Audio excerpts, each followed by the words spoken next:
안녕하세요. 김어준입니다. 지난 주말 카탈루냐 자치의회는 독립을 선언했고 이에 스페인 중앙정부는 자치의회 해산을 전명했습니다. 카탈루냐가 제2의 코소보가 될 수 없는 이유, 포털이 처음으로 메인에 띄운 관련 기사의 제목입니다.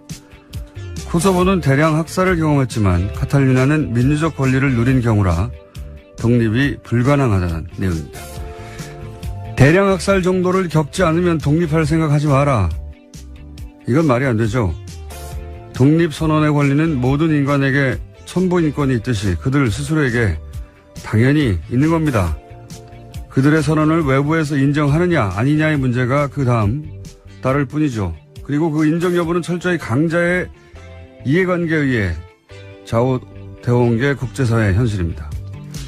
코소보는 학살을 당해서 독립이 인정된 게 아니라 러시아의 세르비아 동맹을 약화시키려는 미국의 전략적 지지가 있었기 때문 아닌가요? 그리고 그래서 코소보 독립을 러시아 중국은 여전히 인정하지 않는 거죠. 대량 학살을 겪는다고 독립이 보장됐으면 독가스 인종청소를 경험한 쿠르드는 진작에 독립을 했어야 합니다. 약소민족들이 최근 선언한 독립들 아마 대부분 실패하겠죠. 그래도 그 독립을 심정적으로라도 응원하는 게 우리 이익을 해치지도 않는데 우리 같은 식민 역사를 가진 사람들로는 자연스러운 것 같은데 이런 기사를 접할 때마다 매번 느끼는 겁니다만 왜 우리 언론은 미국이나 유럽은 어떻게 생각한다. 서구 강대국의 시선으로 바라본 분석만 있는 건가요? 저는 그게 너무 이상합니다. 김어준 생각이었습니다.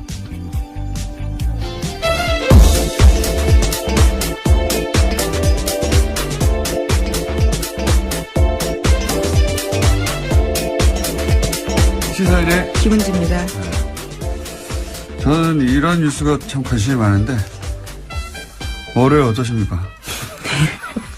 안 좋아 보이시는데요. 괜찮으신가요?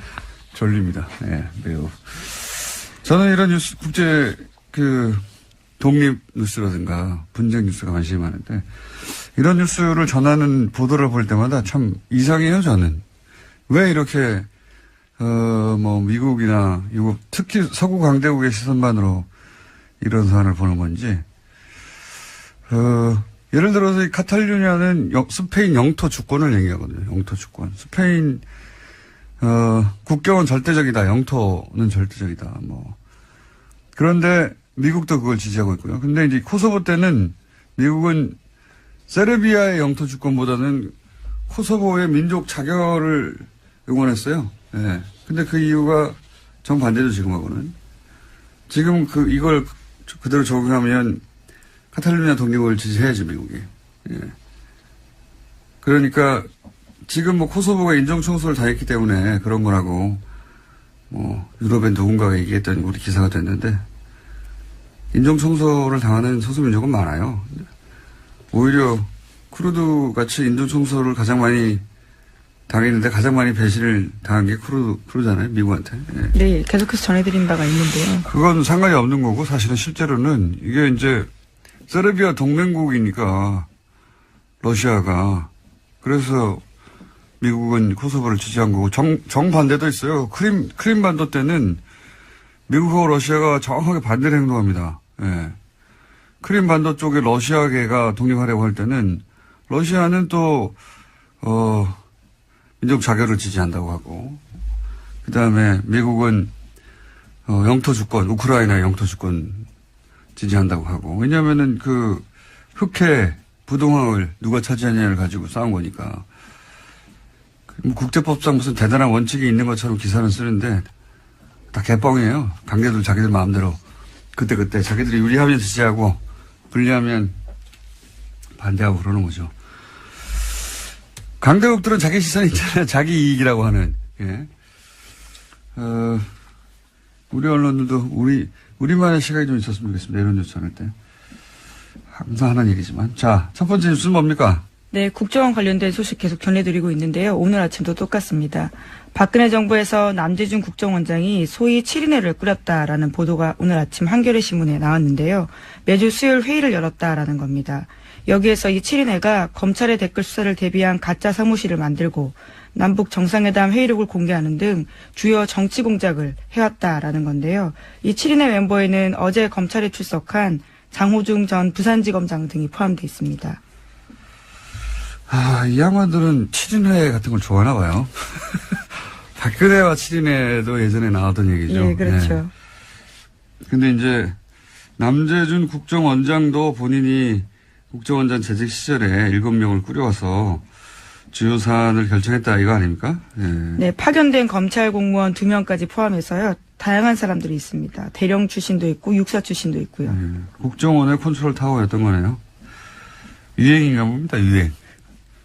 예. 박근혜 7인회도 사실은 탄핵 국면에서 초기에 도대체 누가 첫 번째 담화에서 사과를 바로 그렇게 하도록 유도했는가, 결정했는가 그 얘기도 등장을 한번 했었죠. 여전히 미스테리입니다. 사실은 정치적 자살행위인데 JTBC 태블릿 보도 직후에 그렇죠. 바로 다음 날. 네, 바로 다음 날에 인정했는데 그때 인정 안 했으면은 여기까지 못 왔다고 보는데 저는 누가 그 결정을 했을까요? 박근혜 전 대통령의 정치적 감각으로 스스로 결정했을 리는 없을 거고 아직도 미스테리예요. 예.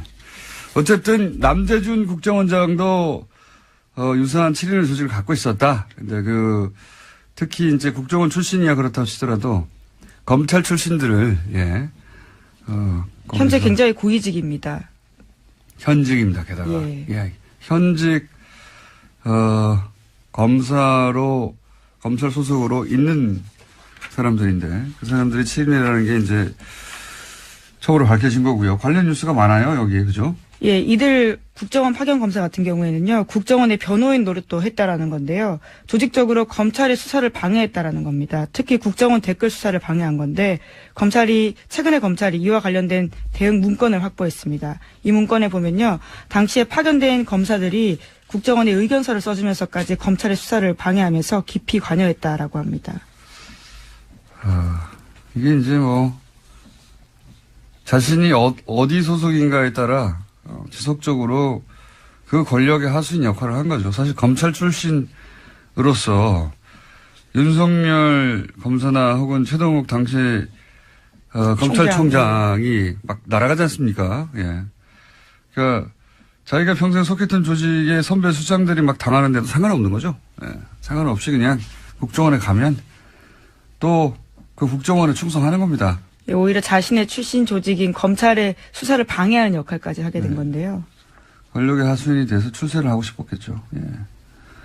그래서 국정원에서 댓글 수사를 하는 검찰을 가장 방해한 자들은 국정원에 파견됐던 검사들이었다. 이런 내용입니다. 예. 네, 어제 JTBC가 관련된 내용을 여러 가지 보도했었는데요. 뿐만 아니라 국정원 직원들이 재판에 증인으로 나갔을 때 이와 관련해서도 꼼꼼하게 지침을 내렸다라고 합니다. 해당 검사들이요. 예, 증인도 코칭을 한 거죠. 국정원 직원들을 재판장에 가서 이렇게 해야 빠져나갈 수 있다.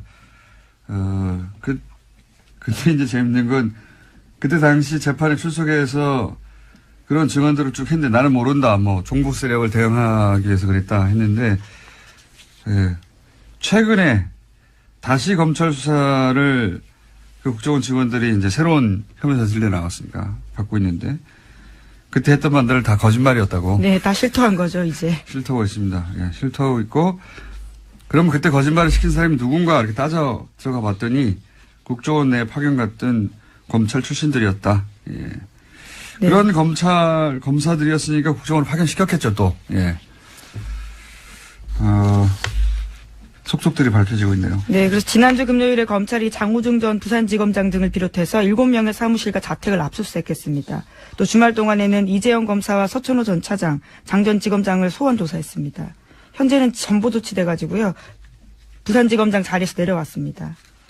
그게 이제 검찰 내에서도 예를 들어서 검찰 내에서 검찰 출신들이나 지검장이 굉장히 높은 사람이거든요. 예. 네, 그렇죠. 지검장 정도로 수사할 때 반발이 있거나 또는 잡음이 있을 수 있는데 이건 없어요.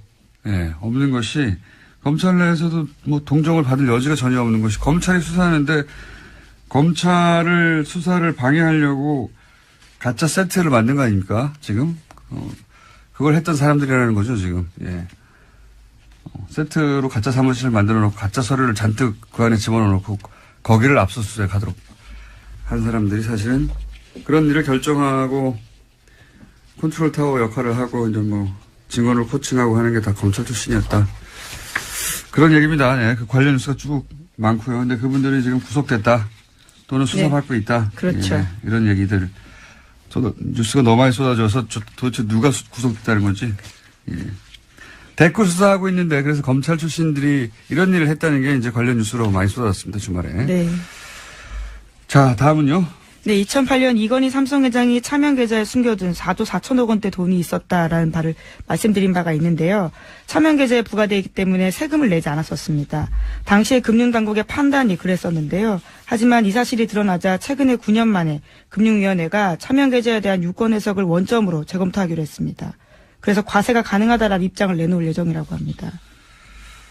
금융위원회 주요 인사들은 뭐 바뀌지 않았다고 해요. 정권이 바뀐 거죠. 예. 정권이 그렇죠. 바뀐 유권 해석이 바뀌는 거니까요. 정권이 바뀐 것이고요. 과징금 부과 대상은 아니라고 했는데 이렇게 되면은 조 단위는 아니고 그죠? 예. 1,000억 단위 정도. 실제 이 문제를 처음 제기했던 갑자기 이런 생각이 나네요. 박용진 의원님. 예, 박용진 의원님 주장에 의하면 예, 계산을 또 저희도 해봐야 되겠지만 이게 2조 이상 과징금까지 하면 2조 이상이 될 거라고 했었는데 과징금 부과 대상은 아니라고 유권 해석을 또 해줬으니까 이렇게 되면 1,000억대 네. 얼마나 많이 빠져나갔습니까? 2조에서. 네, 그렇죠. 이자와 배당 소득세. 예. 예, 이자 배당 소득만을 부과하는 거니까요. 근데 이 문제는 한 번 더 나오겠네요. 왜 과징금 부과 대상은 아니냐. 과징금을 부과하면 실제로 총 4조 얼마가 남겨져 있었는데 거의 다 돈이 없어질 수도 있다. 그런 네. 얘기도 있었거든요. 90% 세율을 적용할 경우에 대한 이야기일 텐데요. 오늘 최종구 금융위원장이 국회 국정감사 나오기 때문에 이 문제 다시 따져 물을 것으로 보입니다. 그러니까요. 예. 자, 실제 얼마나 부과될지 관심 있게 지켜봐야 되겠습니다. 그리고 이제 깜빡 잊었는데 원세훈 아까 댓글 이야기할 때 원세훈 원장이 국정원은 불법적으로 일을 해야 한다 뭐 이런 얘기를 했다고 했잖아요. 그죠? 네, 관련된 소식이 또 주말 동안에 전해져서 화제가 됐었는데요. 댓글 공작 등 혐의로 구속된 유성욱 전 심리전단장의 발언입니다. 자신이 수감되기 전에 장문의 글을 남겼는데 이를 경향신문이 보도한 겁니다. 그러니까요. 원세훈 전 원장이 어떤 이야기를 했는지에 대한 폭로인데요. 내용을 보면 이렇습니다. 적법 범위 내에서 일할 것 같으면 국정원이 무슨 필요가 있느냐. 국정원은 법을 초월해 일할 수 있어야 한다. 이렇게 강조했다는 겁니다. 국정원이 다른 국가와 첩보 전쟁을 하면서 그런 경우가 있을 수는 있겠지만 이게 이제 국민들을 상대로 댓글 다는데 이걸 적용했다는 거죠. 예. 그렇죠. 자국민 대상으로 불법적인 일을 해야 된다라고 아예 지시했다라는 거죠. 이건 뭐 그럴 법한데 제가 폭로한 장문에 글에서 주목했던 부분은 뭐냐면 원세훈 원장이 재임 기간 중 지나치다 싶을 정도로 사이버 업무에 매달렸다 이런 기억이 있다라고 하면서 이제 쭉 썼잖아요. 다음 아고라를 잡아야 된다느니. 근데 이건 제가 지난번에 한번 얘기한 것 같은데 이렇게 원세훈 원장의 사이버 업무에 매달린 이유 자체가 이명박 전 대통령 때문이에요. 예, 이명박 전 대통령 취임 초기부터 청와대 행정관이 근무하는 사무실에 내려와서 여기저기 댓글 달라고 직접 지시했다고. 이건 제가 이명박 정권 초기에 들은 이야기입니다. 초기에. 대통령이 무슨 행정관 자리에 와가지고 그 등 뒤에 서가지고 여기 기사에 댓글 달라고 했을까 싶은데 그랬다고 합니다. 그랬다고 그때부터 본인과 관련된 기사의 댓글에 대단히 민감했다. 댓글에 대한 집착을 보여주는 장면이에요. 네. 원세훈 원장의 집착이 아니라 이명박 전 대통령의 집착이었다고 저는 알고 있습니다. 그것이 뜻대로 안 되자 결국은 국정원을 그렇게 조직적으로 초반에는 그러니까 청와대 행정관들, 청와대 내에서 일부 행정관들이 그런 댓글 작업을 하다가 그 규모가 감당이 안 되니까 결국은 국정원이나 사이버 사령부로 그렇게 조직이 외부에서 전문적으로 커진 것이 아닌가라고 저는 추정하는데 여기서 확실한 것은 어쨌든 임기 초기에 행정관 근무하는 데 내려와서 PCD에 서서 그 일을 당했다는 사람으로부터 저는 건네들은 이야기입니다. 이건. 예, 그렇다면 이제 원전 원장의 입이 주목될 수밖에 없는데요. 이명박 전 대통령이 시켰다라는 진술만 남아 있는 겁니다. 글쎄요. 자신이 형을 살고 나서 그 다음 삶을 어떻게 그릴 것인가에 달려 있겠죠. 예. 이미 형은 확정됐으니까요. 네, 뭐 자. 아직 2심이긴 한데요. 사실상 확정입니다. 하나, 둘 정도 더 할 수 있을 것 같습니다. 예, 뭐가 있나요? 또 다스와 관련된 비자금 조성 의혹 문건이 나왔습니다. 2008년에 차명으로 보이는 10여 개의 개인 계좌에서 다스로 120억 원이 옮겨졌다라는 JTBC 보도 내용입니다. 이 내용은 저희가 잠시 후에 이 내용 전문가들이 두 분 있어요. 조진우 기자하고 안홍근 총장이 JTBC가 급하게 아침부터 단독을 한 내용이죠. 예. 간단하게 정리하면 2008년에 개인 명의의 계좌 43개가 다스로 옮겨졌다 이런 내용인데 이 문건 자체가 주진우 기자가 사실은 들고 나왔던 문건 제가 이 방송에서 얘기했던 내용입니다. 예. 네, 분홍 보따리에 쌓여져 있던 그 문건이죠. 네. 이 자세한 얘기는 잠시 후에 하기로 하고요. 자, 다음 뉴스 하나 아직 2분이 남았네요. 2개 정도 더 할 수 있습니다. 예. 네, 자유한국당이 현재 국정감사 보이콧하고 있다고 밝혔는데요. 하지만 다음 달 2일로 예정된 국회 정보위에 국정원 국정감사에는 참여하겠다라는 의사를 내비쳤습니다. 정보위 자유한국당 간사인 이완영 의원이 어제 밝힌 바인데요. 국정원 개혁발전위원회가 연일 과거사의 일탈 행위를 찾아내고 검찰에 고발하고 있다면서 이 문제를 제대로 따지겠다라고 밝혔습니다. 이제 뭐 이건 다른 게 아니고 이제 국감이 끝났기 때문에 이대로 국감 끝까지 안 들어갈 수는 없으니까 네 마지막 정보위원회 들어가겠다고 하는 거겠죠. 예. 아시는 분은 아시겠지만 한국당은 방통위원 본인들이 지명했던 방통위원이 임기 이전에 사퇴하는데 예, 그 2명의 지명권을 여당에서 행사했다고 해가지고 지금 국감 보이콧을 하고 있습니다. 예. 자유한국당의 논리대로면 자신들이 여당 시절에 6명을 임명하거든요. 예, 6명 임명했는데 지금은 야당이 되면 이제 3명으로 줄잖아요. 심지어 야당도 다양해졌습니다. 과거와 다른데요, 처지가요. 예, 야당이 되면 이제 줄어드는데 숫자가 그걸 인정할 수 없어서 예, 자신들이 한번 임명했던 사람들이 보궐이 되면 그 사람들을 자기가 야당이 됐더라도 계속 지명해야 된다는 논리로 이제 보이콧을 하는데 이 논리대로면 6명을 여당일 때 지명했어요. 자신들이 야당이 됐어요. 이제 3명으로 줄어야 되는데 임기 직전에 다 사퇴하게 만드는 겁니다. 그러면 영원히 6명을 지명할 수 있어요. 이런 논리대로면. 왜냐하면 임기 전에 6명은 자유한국당에 배정됐다는 주장이거든요. 야당이냐 여당이냐 아니가. 놀라운 아니라. 주장입니다. 예, 그래서 이 논리대로면 여당 상관없이 자유한국당은 항상 6명을 할 수 있습니다. 임기 직전에 사퇴시키고 계속 보궐시키면 되죠. 연속해서. 말이 안 되는 주장인데. 어쨌든 그 이유 때문에 국감 보이콧을 했는데 큰 반향이 없자 예. 막판에는 참석하려고 하는데 그게 이제 마침 국정국감입니다. 뭐 있나요 또? 예, 하나 더 소식 전해드리면요. 네. 예, 김무성 바른정당 의원 등 당내 통합파 의원들이 어제 회동을 가졌습니다. 그리고 오늘 11월 1일에 개최 예정인 의원총회를 전후로 해서 탈당을 할 예정이라고 합니다. 선도 탈당 이게 아니라 한 번에 움직이려고 하는 거군요. 예. 네, 11월 3일에는 또 자유한국당의 박근혜 전 대통령 관련해서 출당 관련된 최고위원회가 있거든요. 여러 가지로 분수령이 될 자리가 있다라는 주장입니다. 녹취록이 어떻게 되느냐, 이영주 의원의. 그게 또 중요한 관건이겠죠. 원래 홍준표 대표하고 서청원 의원이 대결할 때 처음에 녹취록은 하나만 존재하는 것으로, 예.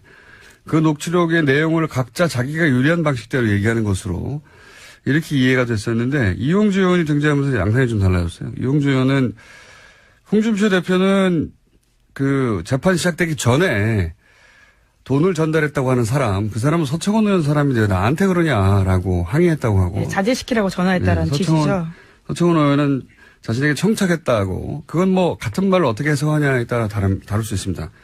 이용주 의원이 등장해서 했던 말은 두 사람이 그동안 다퉜던 내용과는 다르고 사실이라고 하면 다르고 1심이 끝난 후에 돈을 전달한 사람의 진술을 번복하게 해달라는 청탁을 했다라는 게 이용주 의원의 주장이거든요. 예. 그러한 또 녹취록이 있다는 취지 이야기인데요. 그러니까 만약에 그게 실제로 있다면 그 녹취록이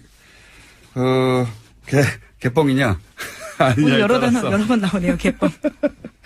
왜냐하면 정치권에서 이런 녹취록이 있다는 공방이 뭔가 결정적으로 끝난 경우가 별로 없어요. 예, 녹취록이 있다고 막 하다가 흐지부지 사라지거나 녹취록을 들어봤더니 별거 아니거나 그런 경우가 많았거든요.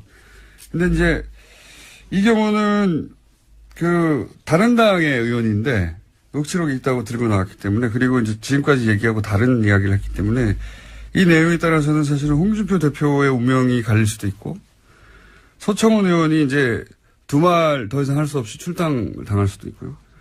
또는 그 내용이 이용주 의원이 주장했던 것과 다르면 이용주 의원도 굉장한 타격을 또 입을 수도 있습니다. 어떻게 될까요? 녹취록이 이 주장들은 두 개에 해당되는 건데. 예. 네, 아직은 홍준표 대표와 서청원 의원 사이에 설전만 남아있는 상태입니다. 알겠습니다. 자, 오늘은 여기까지 하겠습니다. 시사인의 김은지였습니다. 감사합니다. 참뭘 억수로 아파. 자, 주진우 기자, 안원구 청장님 나오셨습니다. 안녕하십니까. 예, 안녕하십니까. 안녕하십니까.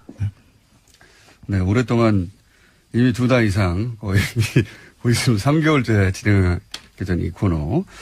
저희가 처음 이 다스 얘기를 꺼냈을 때 굉장히 어려웠어요. 왜 구조부터 이해시켜야 되기 때문에 BBK 10년 전이 아니죠. 17년 전으로 거슬러 올라가서 또 땅이 있었다 이게부터 해가지고 참 복잡했는데 이제는 많은 분들이 이제 전체 그림은 이해하시는 것 같고 그리고 이제 많은 분들이 그래서 다스는 누구 거냐고 묻기 시작하셨습니다. 그런데 지난주에 JTBC가 다스 관련 특종을 굉장히 아침 이른 시간에 급히 내놨어요. 비자금을 찾았다. 비자금으로 의심되는 계좌를 찾았다. 예, 비자금 계좌라고. 근데 이제 그 내용을 자세히 듣고 보니까 이거는 우리가 2달 전에 다뤘던 문서 이야기 같은데. 안원구 청장님 아닙니까? 예, 지금 이쯤에서 제가 좀 고백을 해야 될 게 있는데요. 그 주진우 기자가 찾은 문건 속에 그 비자금으로 보이는 명단들이 있었지 않습니까? 그걸 제가 하도 아무도 안 받길래 제가 그 JTBC에 그걸 줬어요, 사실은. 주진우 기자한테 상당히 미안하게 생각하는데. 아니, 그 말은 하고 해야 될 거 아니야, 말은. 아니, 근데 그렇게 해서 JTBC가 아주 제대로 그 기사, 그 문서의 의미를 저희는 읽고 지나갔었거든요. 뭐냐면, 이건 김재정 씨, 차명 계좌, 김재정 씨 이름 하에 관리되는 차명 계좌로 의심된다.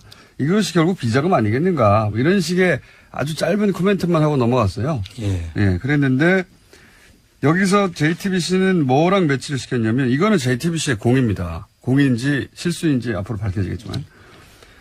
2008년에 이제 정호영 특검이 있었습니다. 정호영 특검이, 도곡동 땅에, 소위 말해서 BBK 특검이었죠. 예, BBK 특검. 덮어주기 특검이었죠. 예.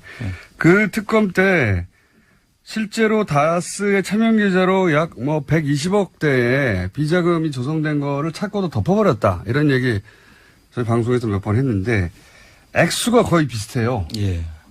그래서 JTBC는 소위 이제 정호영 특검이 덮었다고는 120억 대 비자금의 계좌를 확보한 것으로 이해한 겁니다. 그렇게 지금 보도가 나갔고. 예. 네. 네. 그럴 수도 있죠. 그것도 안원구 청장의 공이 큰 것 같은데, 아니에요. 그 아니에요. 그 정호영 특검이 찾은 그 비자금은, 네.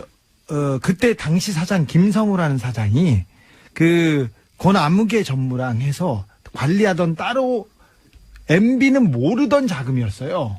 그래서 그 MB는 모르던 비자금을 찾아서 MB 쪽 다스한테 돌려준 게 그때 100억 원대 그 자금이었고. 이명박 전 대통령이 모르던 비자금이 있을 수 있습니까? 모르는 것으로 했겠죠. 자, 아니요. 2007년까지는, 네.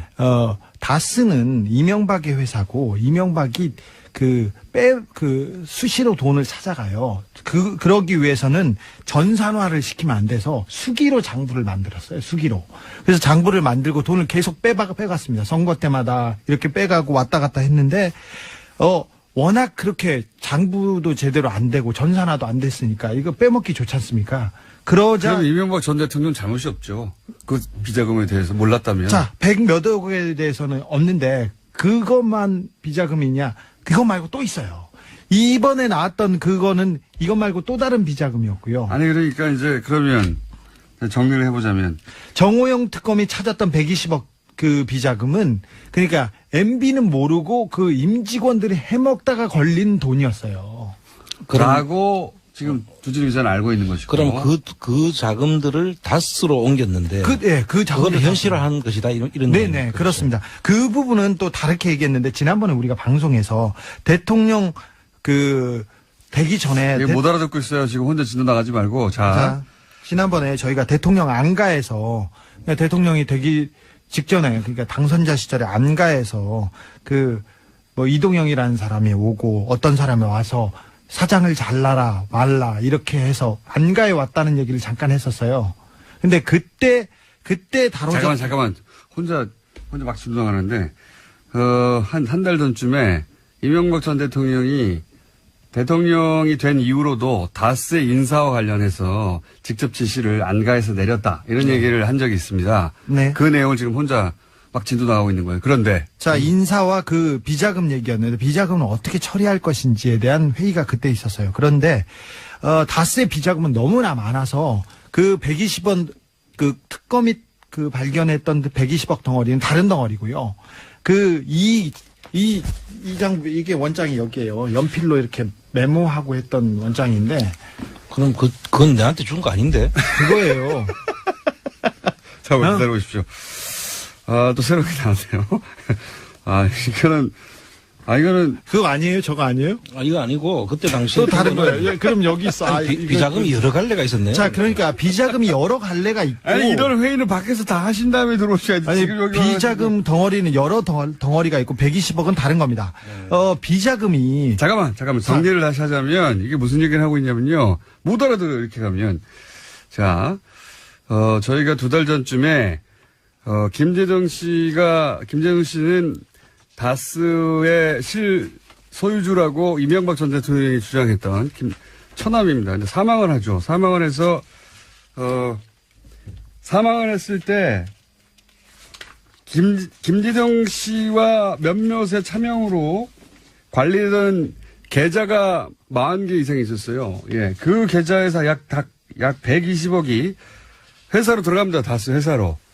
그 문서에 대해서는 저희가 2달 전쯤에 김재정 씨 관리하에 있던 차명이 사망을 하자 아마 들어오나 보다. 이렇게 설명을 했고, 근데 JTBC가 이 문서를, 2008년에 정호영 특검이 120억대 비자금을 조성했다고 하는데, 요게 요 돈이구나. 라고 추정된다고 보도를 했어요. 했으나 제가 설명 좀 주진우 기자의 주장은 그 돈은 그 돈대로 따로 있고, 예. 더 좋은 뉴스죠. 또 있다니까. 아니, 그렇죠. 비자금이 많이 있었어요. 비자금 그 돈은 그 돈대로 100억대, 따로 있고. 100억대 덩어리는 여러 덩어리가 있었어요. 제가 비자금을 하나만 공개할게요. 저한테 기자들이 취재하기 좀 버겁고 어렵고 그러면 안원구청장한테 가시면 아까 단독도 막 주시니까. 그러니까 자, 가면 됩니다. 다른 비자금 공개할게요. 여러 비자금 덩어리가 있어요. 100억짜리. 자, 2007년도에 그 대선 직전에 다스 실소유주 논란 나오고 그리고 검찰이 수사를 했어요. 특검 전에. 그때 그래서 자금을 자꾸 정리하게 되는데 백억대, 수십억대 이렇게 덩어리가 있는데 120억은 또 다른 덩어리고 100억짜리 비자금 하나 제가 공개하겠습니다. 2007년도에 경주 외환은행 그 지점에서 문 닫기 30분 전이었어요. 그때 김진 사장 아시죠? 예, 알죠. 김진 사장 이영배라는 사람은 또 다른 다스의 차명회사 금강이라는 데 대표예요. 이 사람이 가서 100억짜리 수표를 한 장 찾았어요. 2007년 며칠 날? 2007년도에 예. 며칠 날인지는 몰라 나도. 경주 외환은행 지점에서 100억짜리 수표를 사장과 이영배 금융대표가 와서 100억짜리 수표를 하나 찾았다. 수표를 하나 찾아가서 MB한테 갖다 줬답니다. MB한테 갖다 줬다. 네, 그때가 언제쯤이었냐면 라고 이 누군가가 지금 제보를 한 제보했어요. 거죠? 그 뉴스를 보고 그 내부자가 지금 전화를 했는데 그런데 2007년이 아니라 BBK 특검이 끝나갈 때니까 2008년 초죠. 예. 2008년 초였고 꼬리볶음탕을 먹기 3일 전이었다고요. 구체적인 날짜를 하고 있습니다. 꼬리볶음탕을 먹기 이상한 그건 2008년 그 2월 달이죠. 네. 그 담당 직원은 아직도 다스에서 격리 직원으로 있는데 이 100억을 찾고 이 관여했던 사람은 조땡땡입니다. 조땡땡. 그렇습니다. 이건 또 다른 비자금입니다. 다스의 비자금입니다. 100억짜리입니다. 그 이건 비자금 심플한 거. 세 가지 종류가 일단 오늘 거론되고 있습니다. 네. 하나는 2달 전쯤에 저희가 김재정 씨 사망 이후에 계좌와 번호가 쭉 나온 게 있거든요. 예. 그게 120억대였어요. 그리고 2008년 정호영 특검 때 비자금을 찾았는데 회사에서 덮어버렸다고 하는 비자금이 있습니다. 그 비자금과 김재정 씨 비자금이라고 추정되는 내용이 같은 건 줄 알았더니 다른 거예요. 다른 거라고 이제 주진우 기자는 주장하고 있고 JTBC에서는 아니 JTBC 몰라 이거 그거 모른다. JTBC는 같다고 생각을 해서 네. 예, 그렇게 추정을 한 JTBC에서 것이고 본 자료는 예. 어떤 자료냐면 그 개인 명의로 돼 있는 그래 명의로 있는 자금을 다스로 넘긴 자료죠. 다스로 옮긴 자료예요. 그러니까 그때 무슨 우리가 이야기냐면 설명한 게 맞아요. 예. 그 이야기는 뭐냐면 실시간으로 회의 중입니다. 지금 이 돈은 무슨 돈인가? 그 자금들은 이제 정호영 특검이 지금 추정해 보면 정호영 특검이 있다고 했잖아요. 그거를 아마 이제 있다고 해서 그거를 현실화 시켜서 덮으려고 했던 거 아닌가. 그럴 수도 추정할 수 있겠습니다. 자, 근데 그럴 비자금 수도 덩어리가 지금 다른 덩어리가 하나 있죠. 한 덩어리만 더 얘기할게요. 이게 무슨 얘기냐면 정호영 특검이 비자금이 있다고 하니까 이게 두 분만 알아들으면 뭐해요? 두 분이 회의는 밖에서 하고 방송 내용을 해야 되는데 두 분은 지금 합의를 봤습니다. 어떻게 합의를 봤느냐? 정호영 특검이 120억대 있다고 하는데 그러면 그게 비자금이 아니라고 이제 맞춰야 되잖아요. 그래서 김재정 씨 차명 중에 120억대를 이렇게 두드려 맞춰가지고 그걸 해명하려고 했던 거 아니냐? 이런 지금 설명입니다. 그리고 지금 주 기자가 준 이 자료는 그 자료가 아니죠. 그 자료가 아닙니다. 다른 자료예요. 예, 또 다른 비자금 정도. 그러니까 기자들 오시면 내가 다 드릴게. 자, 그리고 하나 더. 잠깐만. 비자금 하나 더 공개하자고. 잠깐만, 비자금 그래서 세 가지 종류가 지금 거론이 됐고요. 다른 덩어리 또 줄게. 자, 네 번째 덩어리가 나오려고 합니다. 네 번째 덩어리입니다. 강남 교보생명. 강남 교보생명. 옛날에 제일생명 사거리에 있었는데 거기에 있는 교보생명 지점에서 이병모. 이 사람은 청계재단을 할 때 나오는데 지금도 청계재단이 있죠. 재단에 있습니다. 네. 그리고는 김백준 씨와 함께 그 이명박의 그 자금 관리원이고 집사하고 건물 관리하는 분인데 이 사람이 돈을 찾아다가 다시 이명박한테 입금시킵니다. 돈을 얼마를 찾았어요? 여기는 수십억 된 것 같습니다. 수십억. 네. 자, 몇 가지 덩어리가 있는데 이 덩어리가 별개의 덩어리인데 그때 특검이 그 BBK 특검 때 이 비자금을 검사들이 다 파악했어요. 이것도 있고 저것도 있고 저것도 있고. 지금 얘기한 경주 외환은행 지점에서 문 닫기 30분 전에 김진 사장하고 이영배 대표가 100억 수표를 찾아가지고 전달했다고 하는 거는 이것도 검찰이 파악하고 있는 겁니까? 아니, 그거는 이제 돈이 있다는 거를 그 검찰이 파악해서 알고 있는데 클리어 되니까 꼬리곰탕 먹기 며칠 전이지 않습니까? 그러니까 의혹을 다 털어주지 않습니까? 털어주니까 자신있게 그냥 돈을 찾아가지고 그냥 갔죠.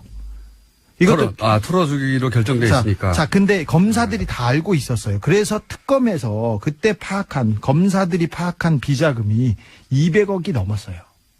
100억대가 아니었어요. 그러니까 정호영 당시 특검이 당시 파악한 금액도 100억대가 아니라 200억대였다. 훨씬 넘었어요. 네. 그랬는데 그래서 삼성 서울병원에서 그때 이상은이 조사를 받으려고 하니까 삼성 VIP실, 삼성병원 19층 VIP실에 숨었어요. 숨어서. 누가?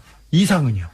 이상은 회장이. 지금 현재 다스 회장입니다. 네. 네. 회장을 조사하려고 하니까 거기 글로 가서 그냥 병원에 있었는데 검사들이 와가지고 비자금에 대해서 처음에는 막 물었어요. 근데 나중엔 다 덮어줬죠.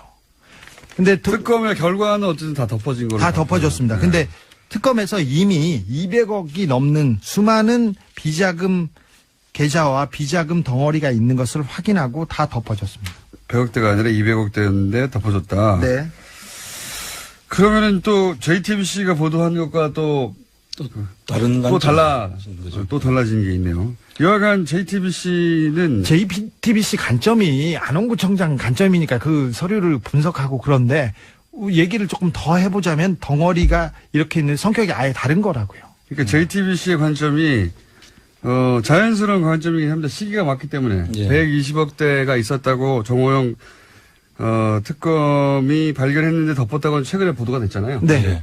그 금액과 이 금액이 대충 거의 비슷하기 예, 때문에 거의 맞는데 예. 거의 맞아서 그래서 다스에서 해외에 있는 계좌들을 가지고 120억을 만들었을 수는 있어요. 근데 하지만 그때 정호영 특검이 120억 원대 비자금이 나왔다는 거 한 것은 MB 몰래 딴 주머니 찬 다스의 임직원들에 대한 임직원들이 만들어 놓은 비자금이었어요. 그러니까 또 다른 비자금 덩어리였던 거죠. 자, 비자금 덩어리가 여러 개 나왔고 심상정 의원도 사실은 JTBC가 보도한 그 내용이 정호영 특검이 덮은 그 비자금이 아니냐. 왜냐하면 규모가 120대거든요. 시기가 맞고 그래서 이제 그렇게 예, 생각한 것 같고 지금 주진우 기자의 주장으로는 아니 더 많이 120억 이게 특검이 덮은 거여도 상관없고요. 더 그러면 밝혀진 거고요. 그게 아니라 별게 더 있으면 더 좋죠.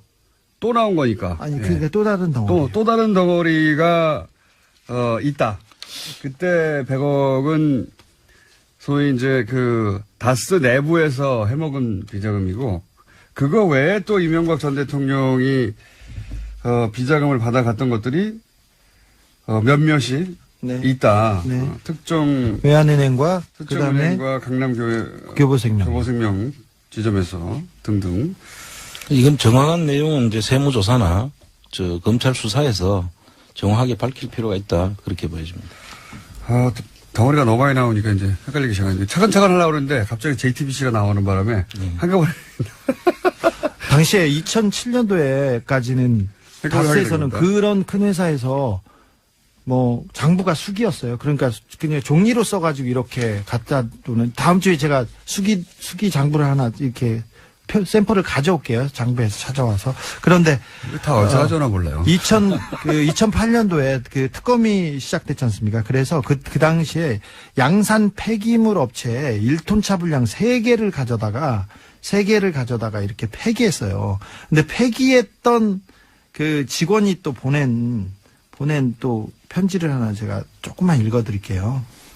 2007년 10월에서 11월에 MB가 대통령 선거하기 전에 BBK 주가 조작 사건과 다스 실소유주 사건들로 검찰 조사가 있었는데 자료를 숨기기 위해서 어떻게 했냐면은 다스에서는 모든 서류를 모든 장부를 태웠대요. 근데 어떻게 샀나 이제 다 태워가지고. 회사에서는 그 도저히 다 태우기가 어려우니까 1톤 트럭 세대 분량으로 회사 관련 서류를 부산 관련 양산국도변 고물상에 옮겨가지고 파쇄해가지고 처분하였습니다. 그때 당시 권 전무, 문 부장, 손대리 협의하에 자료를 옮기고 폐기하였는데 그때 자료 중에는 공문 형식으로 된 BBK 관련 자료와 돈을 주고받는 영문 서류가 있었고요. 맨 마지막에 이 서류에는 MB의 사인이 있었다는 겁니다. 다스의 내부 문서에 이명박 전 대통령의 사인이 있었다. 네, 그렇습니다. 폐기했다는 거는 이제 지금은 입증할 수가 없죠. 네, 근데 관련자들의 진술 정도만. 폐기한 사람이 지금 얘기하는 겁니다. 그러니까 뭐 어느 정도 또 신빙성은 있죠. 그 JTBC에서 보도한 그 자료를 보면 네.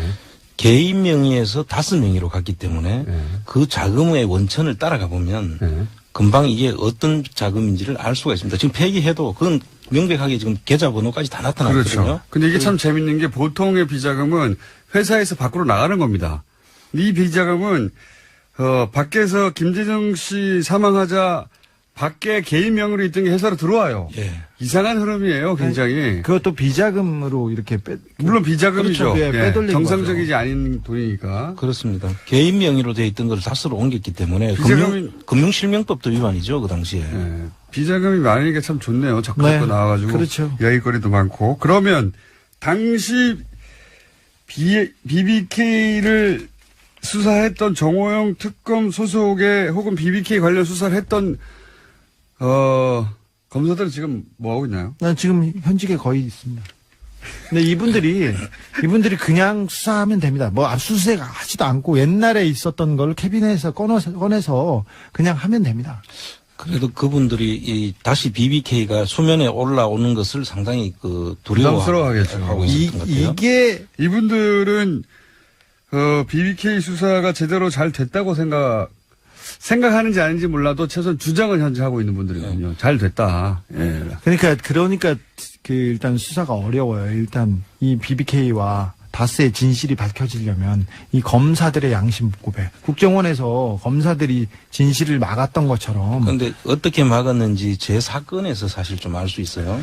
당시 BBK 수사의 정점에 최재경 전 민정수석 그리고 김기동 검사 많이 거론되는 분들이죠. 네. 이 김기동 검사하고는 주진우 기자도 안홍구 청장님도 인연이 있지 않습니까? 근데 저는 원고 피고 관계였어요. 네. 이 사람들이 저를 다 고소해가지고요. 전 제 수사를 해서 저를 구속시킨 사람이죠. 이미 김기동이요? 그런데 이 사람이 어떻게 하다 보니 이게 다 이렇게 연결이 됐어요. 그 당시에 BBK 했던 분인데. 저를 한 번도 조사도 하지 않고 한 번도 나오라고 이야기도 없이 원래 바로 최순실 비자금 찾으려고 출연을 시작하신 분인데 하다 보니 이렇게 BBK로도 다 연결돼 자, 있어요. 예. 연결됩니다. 그 당시 BBK 수사검사들이 최재경, 김기동, 김우곤, 장영섭, 배종혁, 최성환, 박철웅, 박광배, 김양수, 김영석 다 지금 굉장히 좋은 부서에 다 있습니다. 그 중에서 김기동 검사하고는 인연이 특별하시다고. 그렇습니다. 예. 국세청에서 저를 청부 수사를 시켰고요. 그 당시에 이현동 당시 차장이 서울지검장인 노황균 씨한테 찾아갔다는 이례적으로 갔다. 근데 그때 제 수사를 시키기 위해서 같은 것으로 이제 추정이 되고요. 그래서 그걸 수사를 한 사람이 김기동 씨인데, 김기동 씨한테 그 당시 최재경 씨가 김기동 씨한테 이 BBK 다시 수면으로 떠올린다. 안홍구를 수사하지 말아라고 했다는 것을 내가 조선일보 간부로부터 들은 이야기예요. 그래서 일화가 구체적으로 어떻게 된다고요? 일화가 서론이 길어가지고 어떻게 했다고요? 일화가? 이제 김기동 씨가 수사를 김기동이 담당 검사였는데 예. 김기동이 검사하려고 했더니 최재경 전 검사가 최재경 씨가 안홍구 수사하지 마라. BBK 다시 떠올릴 수 있으니까 이렇게 말렸다고요? 그렇죠. 말렸다는 것을 이제 조선일보 들었다. 간부가 저한테 이야기를 해줬고요. 그분들이 수사를 하게 되면 BBK가 수면으로 떠오를 수 있다. 그러니까 건들지 마라. 이렇게 이야기를 했다는 거예요. 자, 어쨌든 구속되셨고요. 자, 김기동 검사는 1년만 갔다 오셨고 그래서. 네, 예. 네. 김기동 검사는? 네, 김기동 검사는 김경준한테 자기한테 형이라고 부르라고 하면서 형량을 네가 이명박을 빼주면 형량을 그런 딜이 줄여줄게 있었다는 주장을 김현준 씨가 했죠. 메모에도 나오고요. 그다음에 그 이후에 김기동이 중간중간에 계속 나옵니다. 방산 비리에도 나오고 다른 데도 나오는데 지난번에 140억이 다스로 갈 때 그 당시에 김경준 씨가 에리카 누나가 언제 금방 들어갈 테니까 잘 봐주세요. 그렇게 편지를 썼던 사람이기도 합니다. 김기동. 그렇죠. 굉장히- 예. 주진우 기자, 안홍구 청장이었습니다. 하나, 둘, 셋, 넷, 다섯, 여섯, 일곱, 여덟, 둘, 셋, 넷, 다섯, 다리 운동. 하나, 둘, 셋, 넷, 다섯, 일곱, 여덟, 둘, 셋, 넷, 다섯, 운동.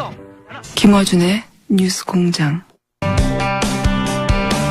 중국 공산당이 시진핑 1인 체제로 심지어는 황제로 등극했다라고 하는 언론 보도 최근에 많이 나오고 있습니다. 그런데 이건 잘못된 분석이다. 잘못된 해석이다. 이렇게 말씀하시는 분 오랜만에 저희 스튜디오에 다시 나오셨습니다. 도올 김영호 선생님 나오셨습니다. 안녕하십니까? 아유, 반갑습니다. 안녕하십니까, 선생님. 네. 지난주에 CBS 김현정 뉴스쇼에 나오신 걸 듣고, 우리가 한 말 늦었다. 모시려고 했는데, 거기를 먼저 나가셨더라고요, 선생님. 섭섭하고. 아, 좀 먼저 불러주지. 맞습니다. 저희가 잘못했습니다. 네.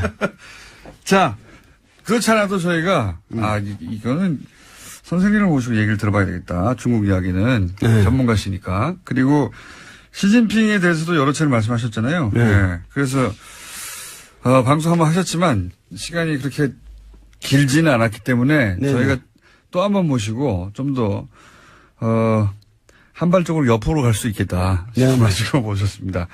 우선, 저는 이거부터 여쭤볼게요. 그 시진핑 관련해가지고, 황제 대관식이다.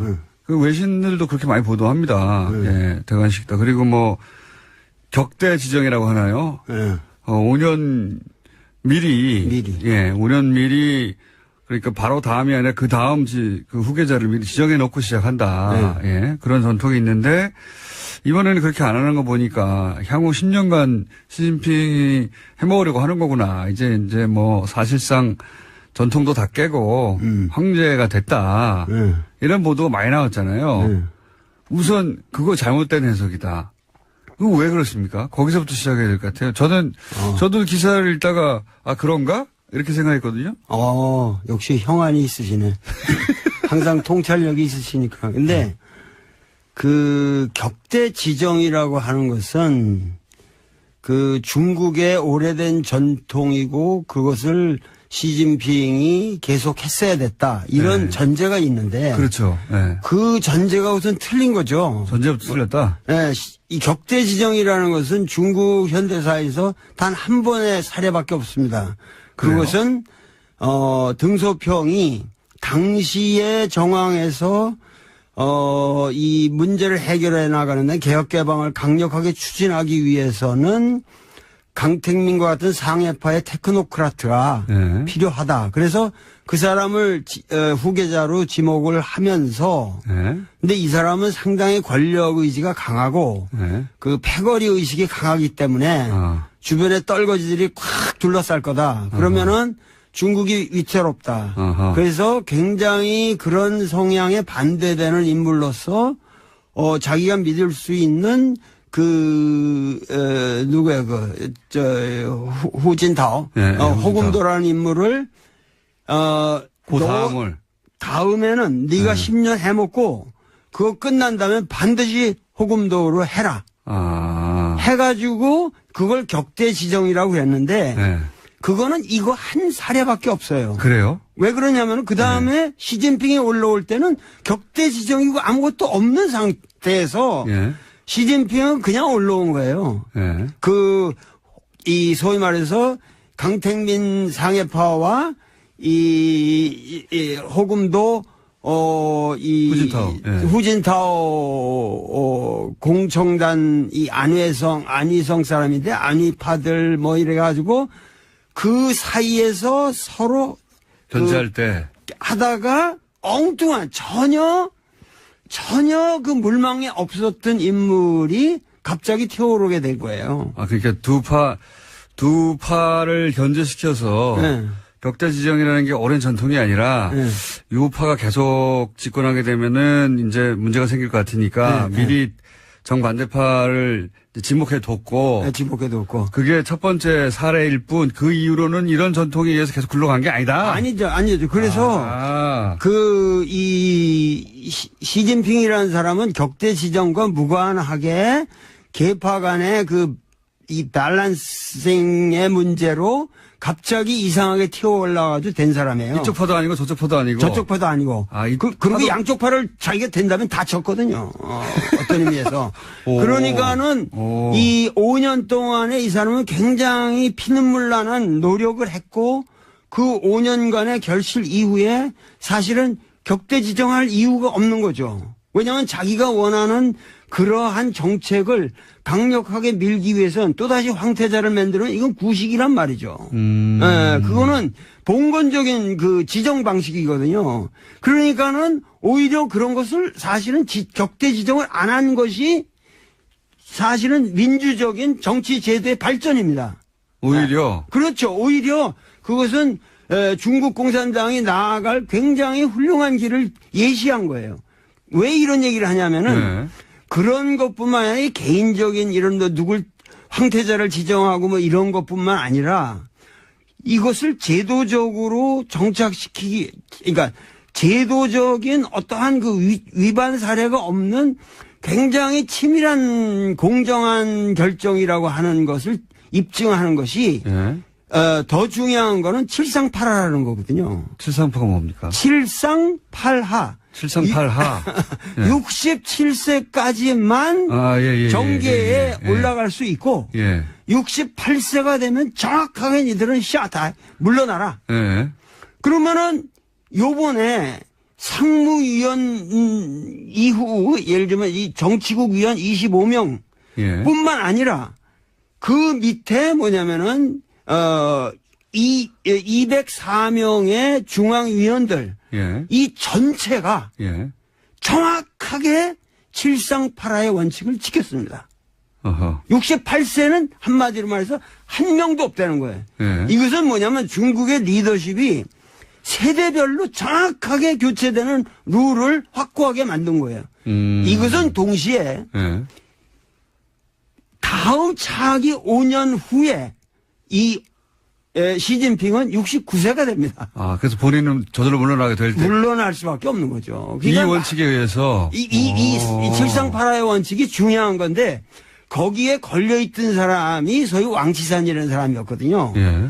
그런데 68세가 올해 됐는데 그 사람을 갖다가 중앙기율위원회 소위 말해서 부패청산에 가장 앞섰던 사람이고 예. 이 사람이 계속 갈 거다. 그러면은 이게 황제 권력을 만드는 거다 이랬는데 그 원칙도 깨지고. 그 사람이 스스로 물러났어요. 깨끗하게 물러나고. 그래서 중국 지금 정치는 우리가 생각하는 거하고 달리 어떠한 제도적인 원칙에 의해서 그 공정한 게임을 갖다가 계속 해나가고 있다는 거예요. 그러면은 후진타오가 격대 지정을 안 했지만 67세라는 원칙을 이번에 스스로 지켰기 때문에 그렇게 지켜서 인선을 했기 때문에 네. 자기는 다음번에 자동으로 올려서 자기가 이제 사라질 거를 지금 예언한 것과 마찬가지로 예언한 거죠. 그 자기가 나는 내가 1인 독재 이런 거 관심 없다. 격대 지정의 방식이 아니라 이런 식으로.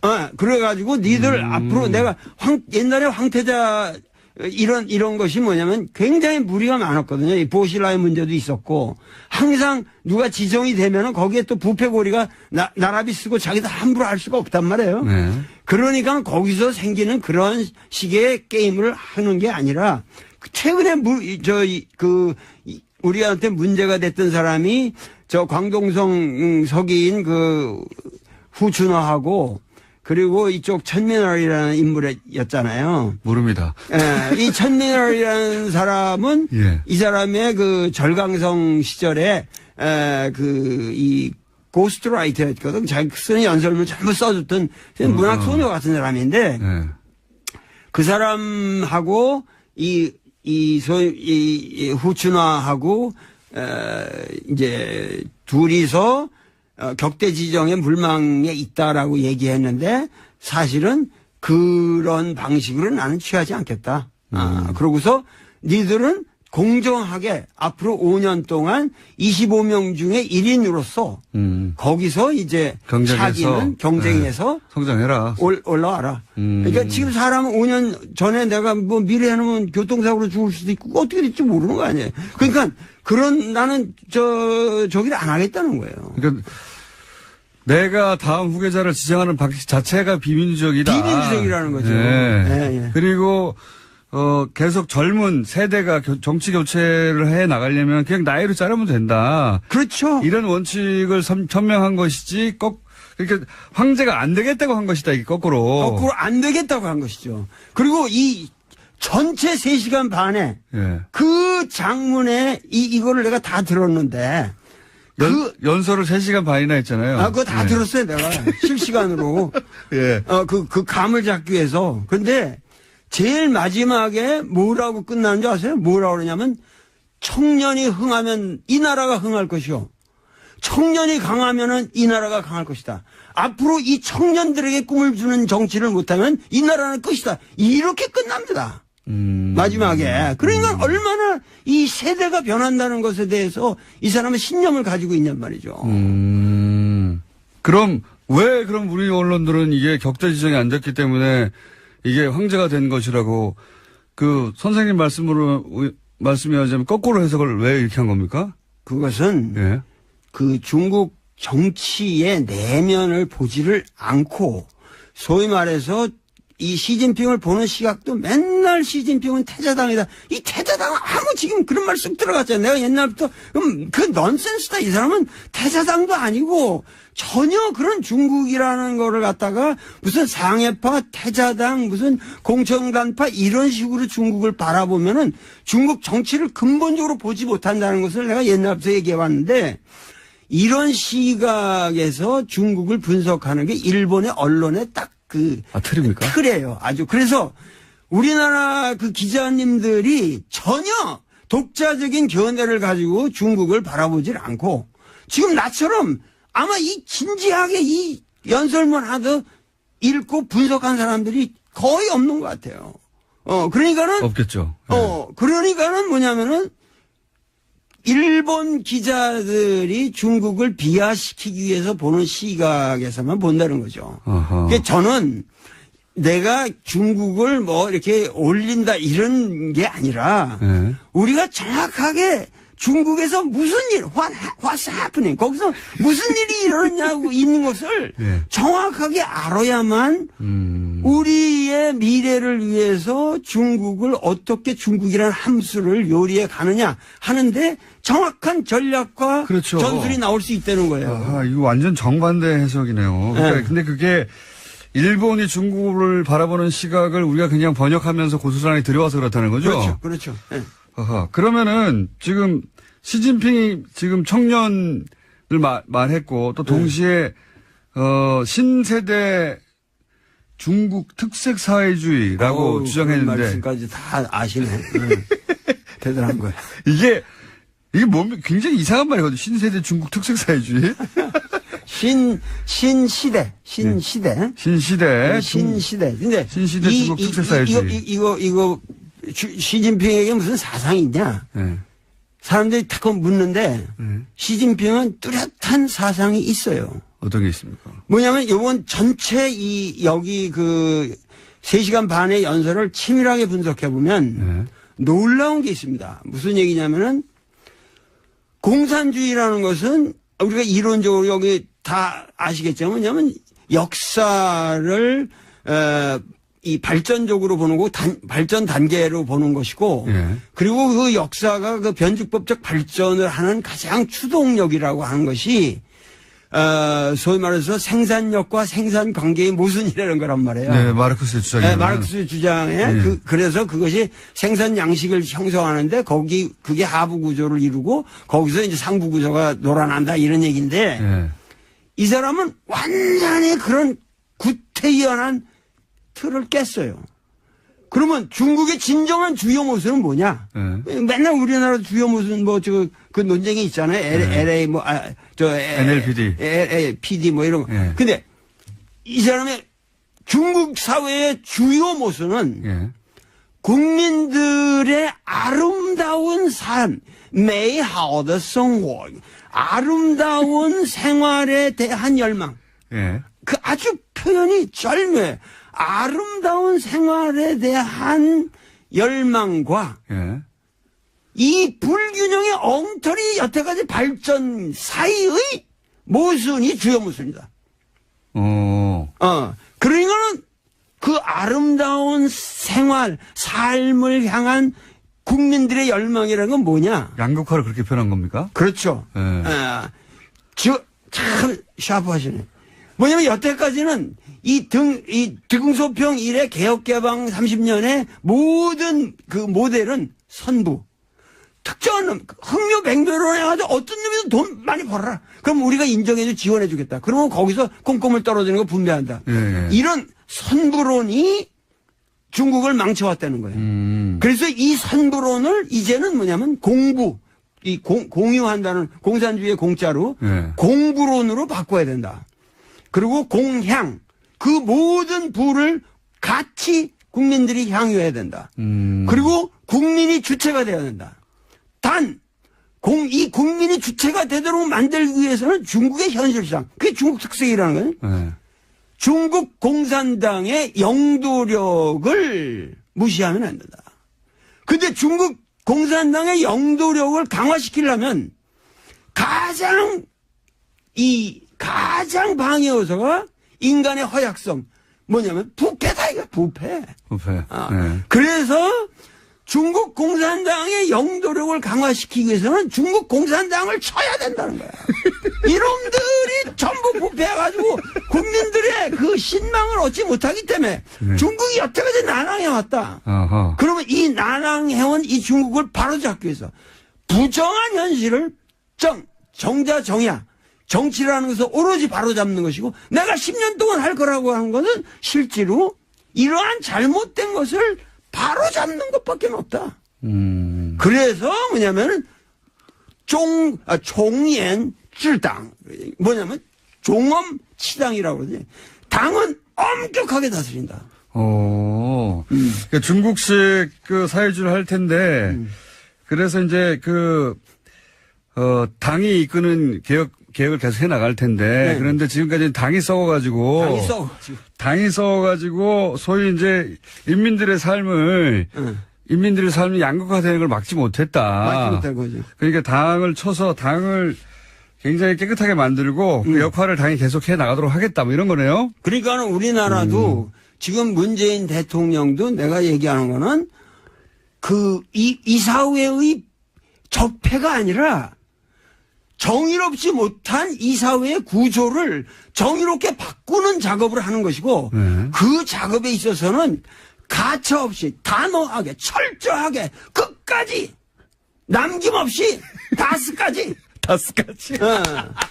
다 처단해야 한다고. 다 처단해야 한다고. 다스까지. 특별히 좋아하시네. 난 다스가 뭔지도 모르고 내 얘기를 했는데. 갑자기, 예, 시신빙에서 다스까지 오셔가지고. 알겠습니다. 어떤 의미에서는 문재인 대통령과 맥이 닿는 부분도 있습니다. 그죠? 그렇죠. 예. 문재인 대통령을 우리가 소득주도 성장이라든가 지금 정책 방향하고. 그런 것을 했는데 소위 말해서 이 중국 특색 사회주의의 그 오위일체라는 게 있어요. 이 사람 하는 오위일체. 기독교에서 삼위일체라고 그러잖아요. 근데 오위일체인데 오위일체라는 게 뭐냐면은 경제건설, 정치건설, 문화건설, 사회건설, 생태문명 건설이 하나다는 거, 일체다. 이 5가지의 위가 있는데 그런데 경제, 정치, 문화는 중공 16대에서 이미 3위일체로 나왔어요. 그 다음에 17대에서 4위일체라고 그래서 사회건설까지 들어갔어요. 그러면 경제는 부유하고 정치는 민주해야 되고 문화는 번영해야 되고 사회는 공평해야 된다.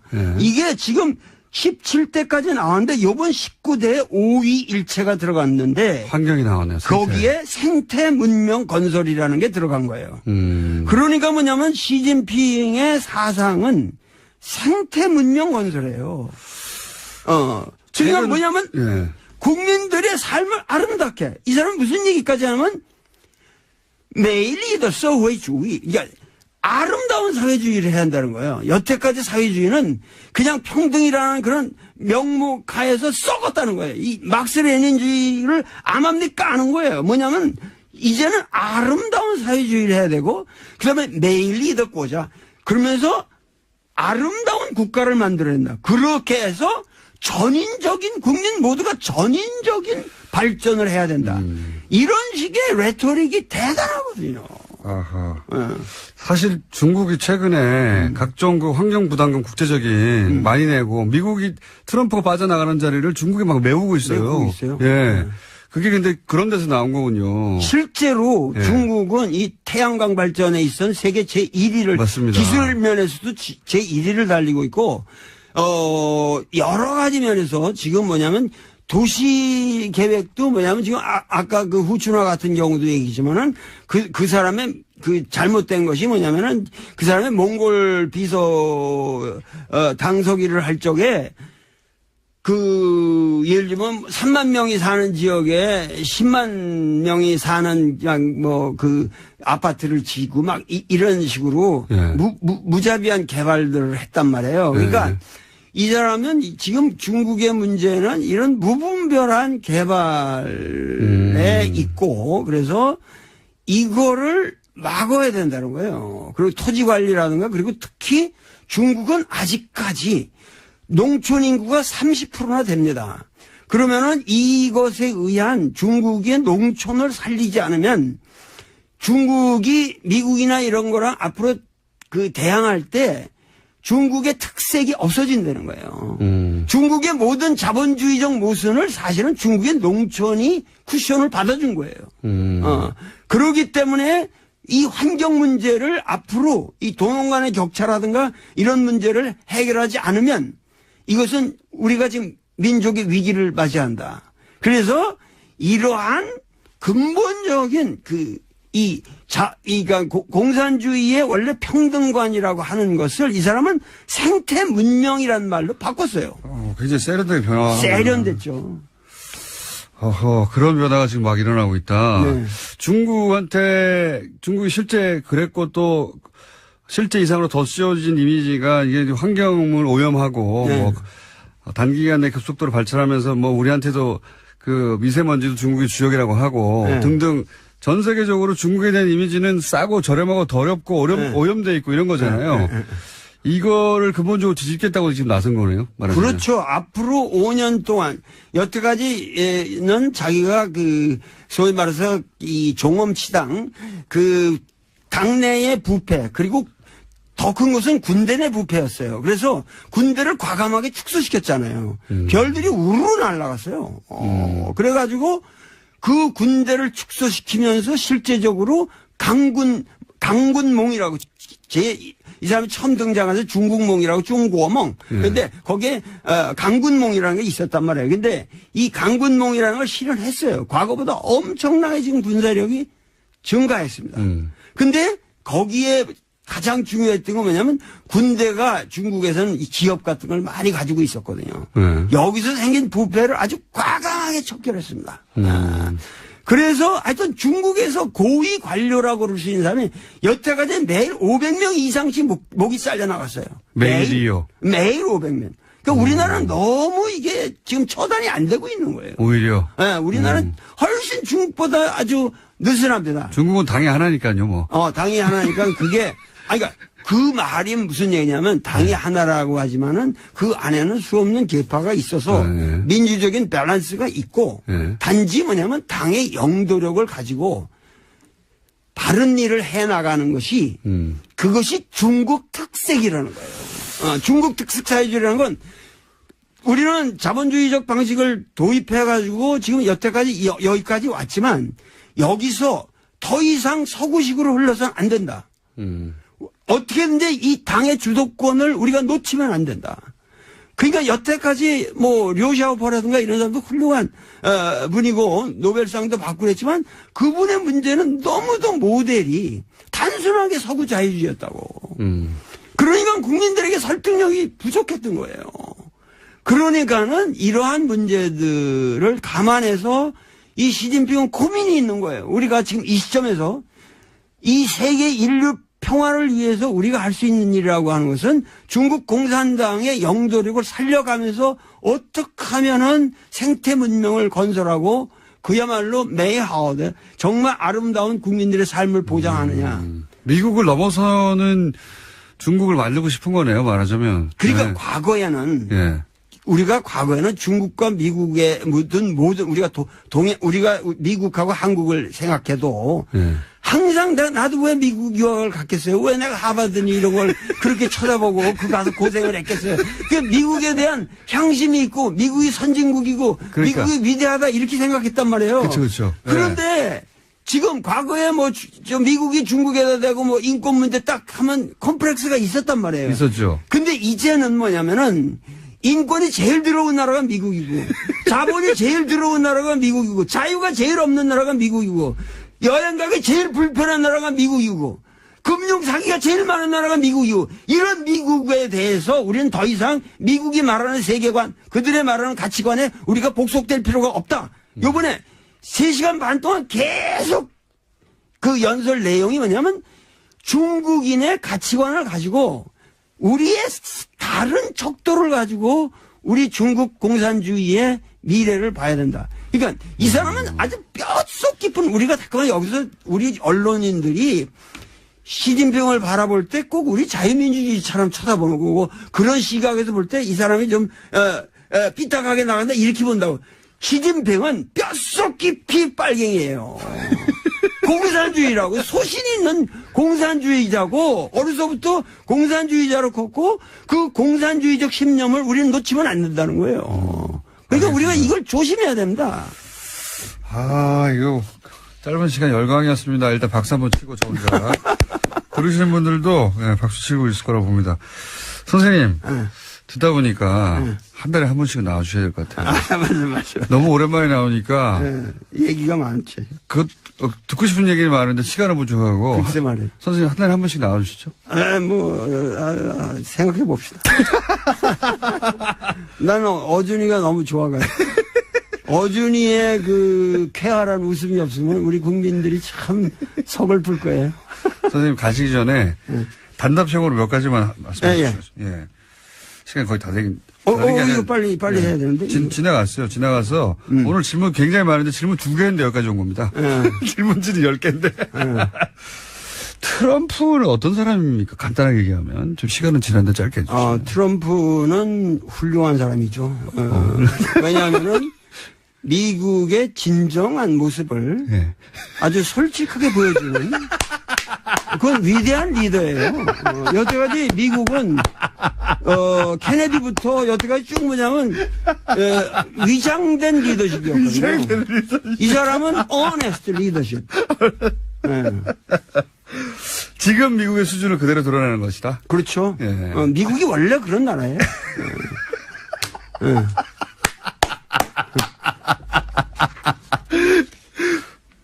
다음 주에 한 번 더 하시죠, 일단. 아니, 이거 제일 마지막에, 그, 앞으로 이 시진핑에 대해서 우리가 어떠한, 어떻게 상대해야 되느냐? 간단한 조언을 해 주십시오. 간단한 거를 말씀드리는데. 풀 버전은 다음 주에 한 번 더 하시죠. 그 시진핑은 이제 향후 5년 동안 여태까지 이 당대에 대한 스트레스가 걸려가지고 사드 문제 이런데 강경한 그 자세를 취할 수밖에 없었던 그 국내 사정이 있었다고.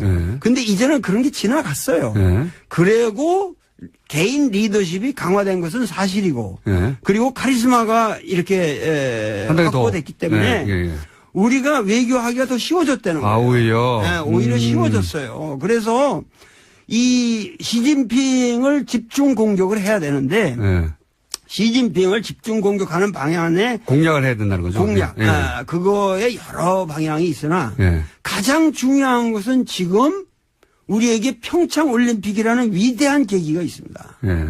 그렇기 때문에 이 평창 올림픽 다음에 그 다음 올림픽이 북경 올림픽으로 돼 있기 때문에 그 다음 개최국의 원수가 참석하는 것도 관례고 그리고 우리가 지금 이 문재인 대통령이 만나질 못했거든요. 여태까지 정상회담을 못했기 때문에 만나긴 했지만 정상회담은 아니었고 정상회담을 못했죠. 그렇기 때문에 정상회담 겸 해서 시진핑을 초청을 해야 되는데 내가 얘기하는 건 우리가 국민들이 매스컴이건 뭐든 그 사람이 폼나게 좀 올 수 있도록 폼나게 해줘야 된다. 폼나게 뭐냐면 이 남북 문제가 또 결려 있단 말이에요. 그러면 이 평창 올림픽을 하나의 세계적인 세계인들이 모이는 자리에서 이 시진핑으로 하여금 자기들이 말하는 중국에 지향하는 이 동아시아 문명에 지향하는 바가 바로 이 평창 올림픽에서 구현하려고 하는 평화 정신이다. 네. 이래가지고 북한도 참여하고 이렇게 해서 평창 올림픽을 소위 말해서 그 트럼프가 지금 추진하고 있는 그런 모든 밀리터리즘의 그런 어떤 고립주의와 독선주의에서 벗어나서 중국 문명의 어떠한 그 점잖은 당나라 때와 같은 그런 의젓한 모습을 평창 올림픽에서 드러낼 수 있도록 그래서 기회를 줘야 된다. 전 세계인들이 한국이야말로 평화의 기수고 평화의 전당이고 한국 민족들은 남북한이 다 합쳐서 이런 올림픽 하나도 멋있게 진행하고 있구나. 이런 이 평창 올림픽을 앞으로 집중적으로 나라도 좀 특사로 보내주면은 내가 시진핑을 멋있게 설득해가지고 이게 좀 이런 분위기를 만들어야 된다고. 평창 올림픽 대사가 오늘 방송에 출연했고요.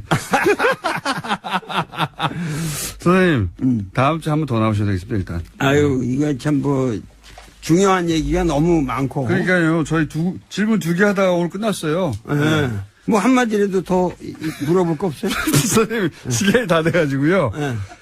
그리고 오늘 이렇게 끝나셔야지 다음 주에 저희가 또 모실 수 있어요. 예, 아유, 그렇습니다. 예. 다음 주에 나오시는 것으로 그럼. 지금까지, 도올 김용호 선생님이었습니다. 감사합니다. 네, 감사합니다. 1부입니다, 이게.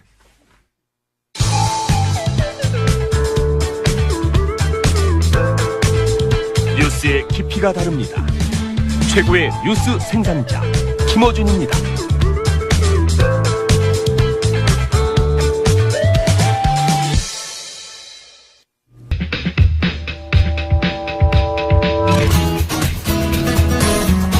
네. 인문결 소장님, 네, 나오셨는데 도올 선생님이 시간을 거의 다 쓰셔가지고. 네, 관계없습니다. 인사는 안녕하십니까.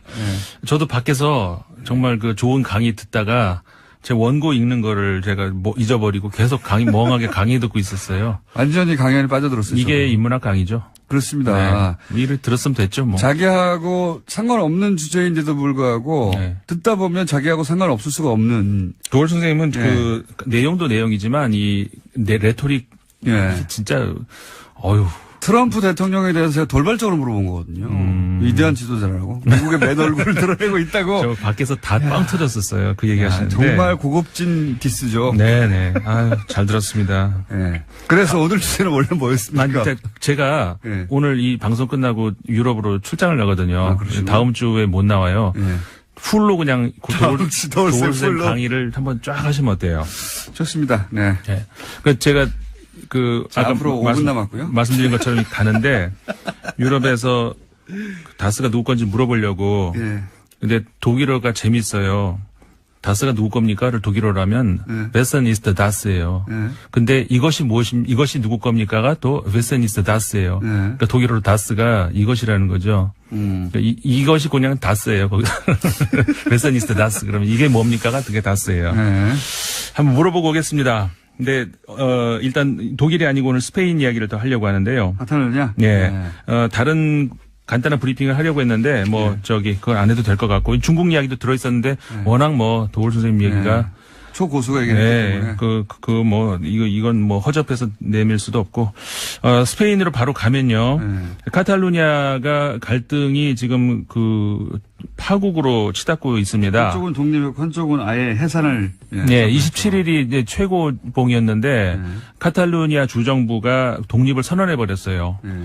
그러니까는 바로 30분 후에 기다렸다는 듯이 중앙정부 그러니까 정부가 아니죠. 상원이 스페인 상원이 바로 제재를 승인하는 그런 법안을 통과를 시켰습니다. 그러니까는 헌법 155조 스페인 헌법 155조에 근거해서 하는 건데 어떤 헌법을 유린한다거나 아니면 불복종한다든가 이럴 때는 어떤 조치든 취할 수 있는 그런 조항이 있다고 합니다. 스페인 헌법에. 거기에 근거해 가지고 그래서 이제 스페인 중앙정부가 카탈루냐 주정부를 이제 인정을 하지 않고 직접 관할에 송치하겠다 이렇게 발표를 한 거죠.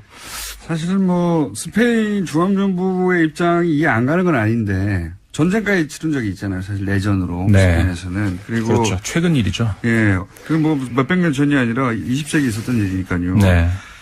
그런데 또 저는 이제 이 카탈루냐 독립과 관련해서 새로운 모델이 나올 수도 있다는 생각을 하는 게요. 네. 카탈루냐에 대해서 이제 무슨 강대국들은 반대하고 그리고 뭐 EU도 반대할 수밖에 없죠. 그 그렇죠. 안에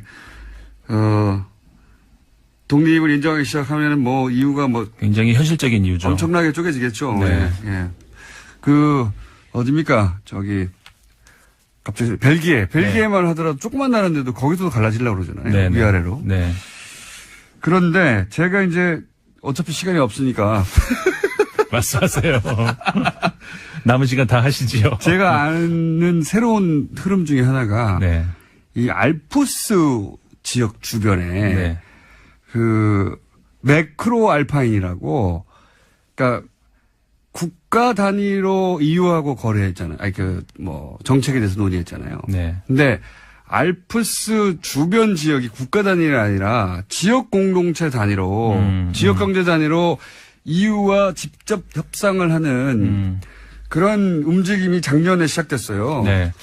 그 말씀을 안 그래도 제가 드리려고 했었는데 사실은 그 스페인의 문제를 보려면은 우리가 한 발짝 떨어져서 그러니까 우리가 아니죠. 사실 유럽 사람들이 한 발짝 떨어져서 그 유럽 통합의 정신을 먼저 봐야 돼요. 사실 그거는 통합 정신은 이제 옛날에 칸트부터 시작이 된 거지만 어쨌든 거기까지 갈 건 없고 뭐냐면은 현대적 의미에서의 그러니까는 그 뭡니까 이 외교, 국방 이런 거를 통합하자는 그런 게 아니고 그러니까 그런 거는 이제 큰 단위에서 그러니까 하는데 문화적인 것 이런 것들은 더 잘게 쪼개 가지고 그거는 더 보장하자는 것이 유럽 그 통합의 정신이었거든요.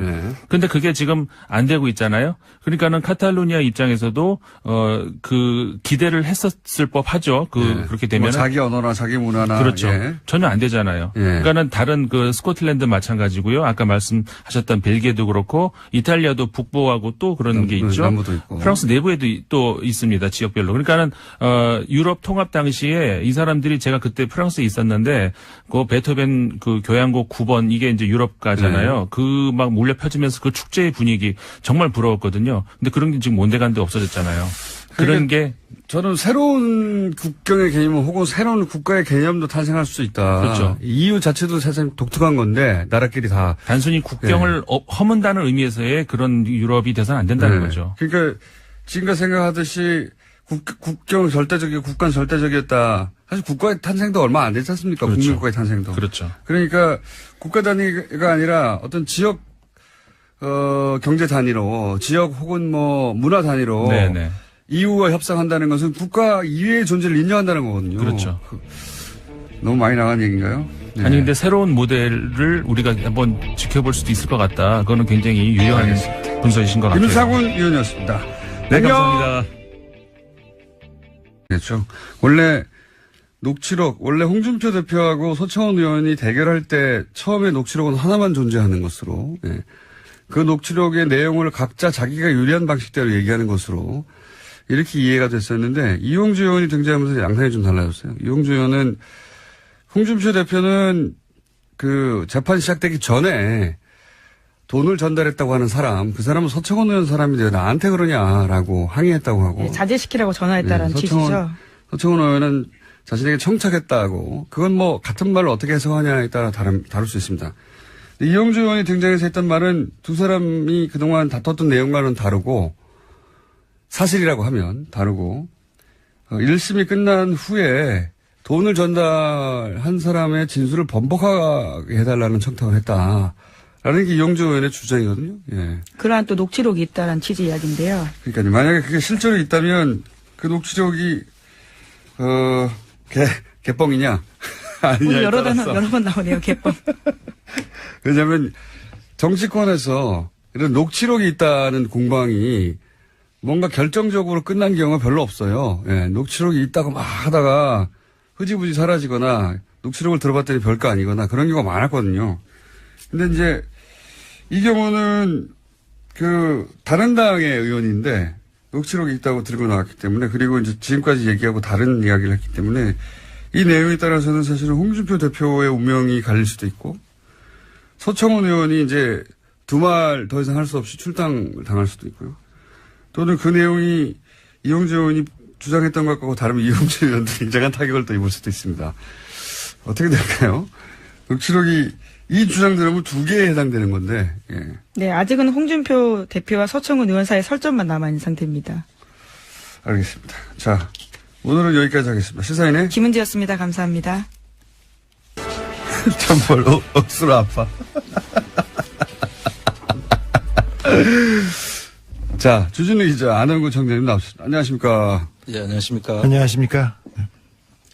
네, 오랫동안 이미 2달 이상 거의 있으면 3개월째 진행하게 된 이 코너. 저희가 처음 이 다스 얘기를 꺼냈을 때 굉장히 어려웠어요. 왜 구조부터 이해시켜야 되기 때문에 BBK 10년 전이 아니죠. 17년 전으로 거슬러 올라가서 또 땅이 있었다 이게부터 해가지고 참 복잡했는데 이제는 많은 분들이 이제 전체 그림은 이해하시는 것 같고 그리고 이제 많은 분들이 그래서 다스는 누구 거냐고 묻기 시작하셨습니다. 그런데 지난주에 JTBC가 다스 관련 특종을 굉장히 아침 이른 시간에 급히 내놨어요. 비자금을 찾았다. 비자금으로 의심되는 계좌를 찾았다. 예, 비자금 계좌라고. 근데 이제 그 내용을 자세히 듣고 보니까 이거는 우리가 2달 전에 다뤘던 문서 이야기 같은데. 안원구 청장님 아닙니까? 예, 지금 이쯤에서 제가 좀 고백을 해야 될 게 있는데요. 그 주진우 기자가 찾은 문건 속에 그 비자금으로 보이는 명단들이 있었지 않습니까? 그걸 제가 하도 아무도 안 받길래 제가 그 JTBC에 그걸 줬어요, 사실은. 주진우 기자한테 상당히 미안하게 생각하는데. 아니, 그 말은 하고 해야 될 거 아니야, 말은. 아니, 근데 그렇게 해서 JTBC가 아주 제대로 그 기사, 그 문서의 의미를 저희는 읽고 지나갔었거든요. 뭐냐면, 이건 김재정 씨, 차명 계좌, 김재정 씨 이름 하에 관리되는 차명 계좌로 의심된다. 이것이 결국 비자금 아니겠는가. 뭐 이런 식의 아주 짧은 코멘트만 하고 넘어갔어요. 예, 그랬는데, 여기서 JTBC는 뭐랑 매치를 시켰냐면, 이거는 JTBC의 공입니다. 공인지 실수인지 앞으로 밝혀지겠지만. 2008년에 이제 정호영 특검이 있었습니다. 정호영 특검이, 도곡동 땅에, 소위 말해서 BBK 특검이었죠. 예, BBK 특검. 덮어주기 특검이었죠. 예. 그 특검 때, 실제로 다스의 차명 계좌로 약 120억 대의 비자금이 조성된 거를 찾고도 덮어버렸다. 이런 얘기 저희 방송에서 몇 번 했는데, 액수가 거의 비슷해요. 예. 그래서 JTBC는 소위 이제 정호영 특검이 덮었다고는 120억 대 비자금의 계좌를 확보한 것으로 이해한 겁니다. 그렇게 지금 보도가 나갔고. 예. 네. 그럴 수도 있죠. 그것도 안원구 청장의 공이 큰 것 같은데, 아니에요. 아니에요. 그 정호영 특검이 찾은 그 비자금은, 그때 당시 사장 김성우라는 사장이 그 권안무개 전무랑 해서 관리하던 따로 MB는 모르던 자금이었어요. 그래서 그 MB는 모르던 비자금을 찾아서 MB 쪽 다스한테 돌려준 게 그때 100억 원대 그 자금이었고. 이명박 전 대통령이 모르던 비자금이 있을 수 있습니까? 그거 모르는 것으로 했겠죠. 자, 2007년까지는 네. 다스는 이명박의 회사고 이명박이 수시로 돈을 찾아가요. 그러기 위해서는 전산화를 시키면 안 돼서 수기로 장부를 만들었어요. 수기로. 그래서 장부를 만들고 돈을 계속 빼갔습니다. 선거 때마다 이렇게 빼가고 왔다 갔다 했는데, 워낙 그렇게 장부도 제대로 안 되고 전산화도 안 됐으니까 이거 빼먹기 좋지 않습니까? 그럼 이명박 전 대통령 잘못이 없죠. 그 비자금에 대해서 몰랐다면. 자, 100몇억에 대해서는 없는데 그것만 비자금이냐? 그거 말고 또 있어요. 이번에 나왔던 그거는 이것 말고 또 다른 비자금이었고요. 아니 그러니까 이제 그러면 정리를 해보자면 정호영 특검이 찾았던 120억 그 비자금은 그러니까 MB는 모르고 그 임직원들이 해먹다가 걸린 돈이었어요. 라고 지금 주진우 기자는 알고 있는 것이고. 그럼 그 자금들을 다스로 옮겼는데. 그 자금을 그걸 현실화한 것이다. 이런. 네네, 그렇습니다. 그 부분은 또 다르게 얘기했는데, 지난번에 우리가 방송에서 대통령 되기 전에. 못 알아듣고 있어요. 지금 혼자 진도 나가지 말고. 자. 지난번에 저희가 대통령 안가에서, 대통령이 되기 직전에, 그러니까 당선자 시절에 안가에서 이동영이라는 사람이 오고 어떤 사람이 와서 사장을 잘라라 말라 이렇게 해서 안가에 왔다는 얘기를 잠깐 했었어요. 근데 그때 잠깐만. 혼자 막 진동하는데, 한 달 전쯤에 이명박 전 대통령이 된 이후로도 다스의 인사와 관련해서 직접 지시를 안가에서 내렸다. 이런 얘기를 한 적이 있습니다. 네. 그 내용을 지금 혼자 막 진도 나가고 있는 거예요. 그런데. 자, 인사와 비자금 얘기였는데, 비자금은 어떻게 처리할 것인지에 대한 회의가 그때 있었어요. 그런데, 다스의 비자금은 너무나 많아서, 120원, 특검 및 발견했던 120억 덩어리는 다른 덩어리고요. 이게 원장이 여기에요. 연필로 이렇게 메모하고 했던 원장인데. 그럼 그건 내한테 준 거 아닌데? 그거예요. 자, 기다려보십시오. 또 새롭게 나왔네요. 이거는. 그거 아니에요? 저거 아니에요? 이거 아니고, 그때 당시. 또 다른 거예요. 그럼 여기 있어. 비자금이 여러 갈래가 있었네요. 자, 그러니까 비자금이 여러 갈래가 있고. 이런 회의는 밖에서 다 하신 다음에 들어오셔야지. 지금 여기 비자금 덩어리는 여러 덩어리가 있고 120억은 다른 겁니다. 비자금이. 잠깐만. 정리를 다시 하자면, 이게 무슨 얘기를 하고 있냐면요. 못 알아들어요, 이렇게 가면. 자, 저희가 2달 전쯤에, 김재정 씨는 다스의 소유주라고 이명박 전 대통령이 주장했던 처남입니다. 근데 사망을 하죠. 사망을 해서, 사망을 했을 때, 김재정 씨와 몇몇의 차명으로 관리되던 계좌가 40개 이상 있었어요. 예. 그 계좌에서 약 120억이 회사로 들어갑니다. 다스 회사로. 그 문서에 대해서는 저희가 2달 전쯤에 김재정 씨 관리하에 있던 차명이 사망을 하자 아마 들어오나 보다. 이렇게 설명을 했고. 근데 JTBC가 이 문서를 2008년에 정호영 특검이 120억대 비자금을 조성했다고 하는데 요게 요 돈이구나. 라고 추정된다고 보도를 했어요. 했으나 제가 설명 좀 주진우 기자의 주장은 그 돈은 그 돈대로 따로 있고 예. 더 좋은 뉴스죠. 예. 또 있다니까. 아니 그렇죠. 비자금이 많이 있었어요. 비자금 그 돈은 100억대 그 돈대로 따로 있고 100억대 덩어리는 여러 덩어리가 있었어요. 제가 비자금을 하나만 공개할게요. 저한테 기자들이 취재하기 좀 버겁고 어렵고 그러면 안원구청장한테 가시면 아까 단독도 막 주시니까 그러니까 자, 가면 됩니다. 다른 비자금 공개할게요. 여러 비자금 덩어리가 있어요. 100억짜리. 자, 2007년도에 그 대선 직전에 다스 실소유주 논란 나오고 그리고 검찰이 수사를 했어요. 특검 전에. 그때 그래서 자금을 자꾸 정리하게 되는데 백억대, 수십억대 이렇게 덩어리가 있는데 120억은 또 다른 덩어리고 100억짜리 비자금 하나 제가 공개하겠습니다. 2007년도에 경주 외환은행 그 지점에서 문 닫기 30분 전이었어요. 그때 김진 사장 아시죠? 예, 알죠. 김진 사장 이영배라는 사람은 또 다른 다스의 차명회사 금강이라는 데 대표예요. 이 사람이 가서 100억짜리 수표를 한 장 찾았어요. 2007년 며칠 날? 2007년도에 예. 며칠 날인지는 몰라 나도. 경주 외환은행 지점에서 100억짜리 수표를 사장과 이영배 금강 대표가 와서 100억짜리 수표를 하나 찾았다. 수표를 하나 찾아가서 MB한테 갖다 줬답니다. MB한테 갖다 줬다. 네, 그때가 언제쯤이었냐면 라고 누군가가 지금 제보를 한 제보했어요. 거죠? 그 뉴스를 보고 그 내부자가 지금 전화를 했는데 그런데 2007년이 아니라 BBK 특검이 끝나갈 때니까 2008년 초죠. 예.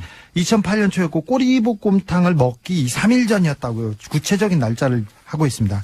꼬리볶음탕을 먹기 2, 3일 전. 2008년 2월 달이죠. 네. 그 담당 직원은 아직도 다스에서 격리 직원으로 있는데 이 100억을 찾고 관여했던 사람은 조땡땡입니다. 조땡땡. 그렇습니다. 이건 또 다른 비자금입니다. 다스의 비자금입니다.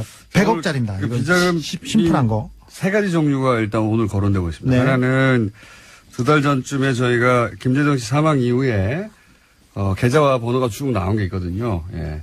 그게 120억대였어요. 그리고 2008년 정호영 특검 때 비자금을 찾았는데 회사에서 덮어버렸다고 하는 비자금이 있습니다. 그 비자금과 김재정 씨 비자금이라고 추정되는 내용이 같은 건 줄 알았더니 다른 거예요. 다른 거라고 이제 주진우 기자는 주장하고 있고 JTBC에서는 아니 JTBC 몰라 이거 그거 모르는. JTBC는 같다고 생각을 해서 네. 예, 그렇게 추정을 한 JTBC에서 것이고 본 자료는 예. 어떤 자료냐면 그 개인 명의로 돼 있던 그래 명의로 돼 있는 있던 자 자금을 다스로 넘긴 자료죠. 그 다스로 옮긴 자료예요. 그러니까 그때 무슨 우리가 이야기냐면 설명한 게 맞아요. 예. 그 이야기는 뭐냐면 실시간으로 회의 중입니다. 지금 이 돈은 무슨 돈인가? 그 자금들은 이제 정호영 특검이 지금 추정해 보면 정호영 특검이 있다고 했잖아요. 그거를 아마 이제 있다고 해서 그거를 현실화 시켜서 덮으려고 했던 거 아닌가.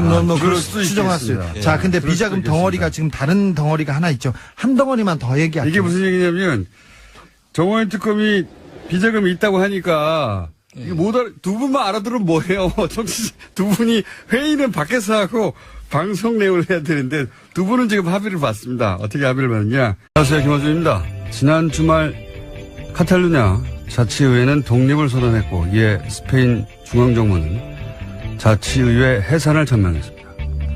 카탈루냐가 제2의 코소보가 될 수 없는 이유, 포털이 처음으로 메인에 띄운 관련 기사의 제목입니다. 코소보는 대량 학살을 경험했지만 카탈루냐는 민주적 권리를 누린 경우라 독립이 불가능하다는 내용입니다. 대량 학살 정도를 겪지 않으면 독립할 생각하지 마라. 이건 말이 안 되죠. 독립선언의 권리는 모든 인간에게 천부인권이 있듯이 그들 스스로에게 당연히 있는 겁니다. 그들의 선언을 외부에서 인정하느냐 아니냐의 문제가 그 다음 따를 뿐이죠. 그리고 그 인정 여부는 철저히 강자의 이해관계에 의해 좌우되어 온 게 국제사회의 현실입니다. 코소보는 학살을 당해서 독립이 인정된 게 아니라 러시아의 세르비아 동맹을 약화시키려는 미국의 전략적 지지가 있었기 때문 아닌가요? 그리고 그래서 코소보 독립을 러시아 중국은 여전히 인정하지 않는 거죠. 대량 학살을 겪는다고 독립이 보장됐으면 독가스 인종청소를 경험한 쿠르드는 진작에 독립을 했어야 합니다. 약소민족들이 최근 선언한 독립들 아마 대부분 실패하겠죠. 그래도 그 독립을 심정적으로라도 응원하는 게 우리 이익을 해치지도 않는데 우리 같은 식민 역사를 가진 사람들로는 자연스러운 것 같은데 이런 기사를 접할 때마다 매번 느끼는 겁니다만 왜 우리 언론은 미국이나 유럽은 어떻게 생각한다. 서구 강대국의 시선으로 바라본 분석만 있는 건가요? 저는 그게 너무 이상합니다. 김원준 생각이었습니다.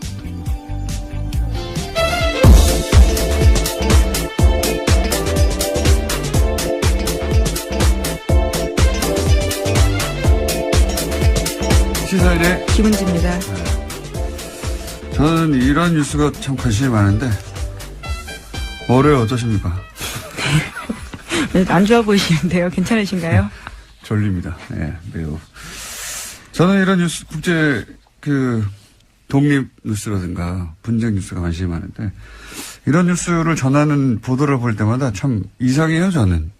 왜 이렇게, 미국이나 유럽, 특히 서구 강대국의 시선만으로 이런 사안을 보는 건지, 예를 들어서 이 카탈루냐는 스페인 영토 주권을 얘기하거든요. 영토 주권. 스페인, 국경은 절대적이다. 영토는 절대적이다. 그런데 미국도 그걸 지지하고 있고요. 근데 이제 코소보 때는 미국은 세르비아의 영토 주권보다는 코소보의 민족 자결을 응원했어요. 예. 근데 그 이유가 정반대죠, 지금하고는. 지금 이걸 그대로 적용하면 카탈루냐 독립을 지지해야지, 미국이. 예. 그러니까, 지금 코소보가 인종청소를 당했기 때문에 그런 거라고, 유럽의 누군가가 얘기했던 우리 기사가 됐는데, 인종청소를 당하는 소수민족은 많아요. 오히려, 쿠르드 같이 인종청소를 가장 많이 당했는데 가장 많이 배신을 당한 게 크루잖아요. 미국한테. 예. 네, 계속해서 전해드린 바가 있는데요. 그건 상관이 없는 거고 사실은 실제로는 이게 이제 세르비아 동맹국이니까 러시아가 그래서 미국은 코소보를 지지한 거고 정반대도 있어요. 크림반도 때는 미국하고 러시아가 정확하게 반대로 행동합니다. 예. 크림반도 쪽에 러시아계가 독립하려고 할 때는 러시아는 또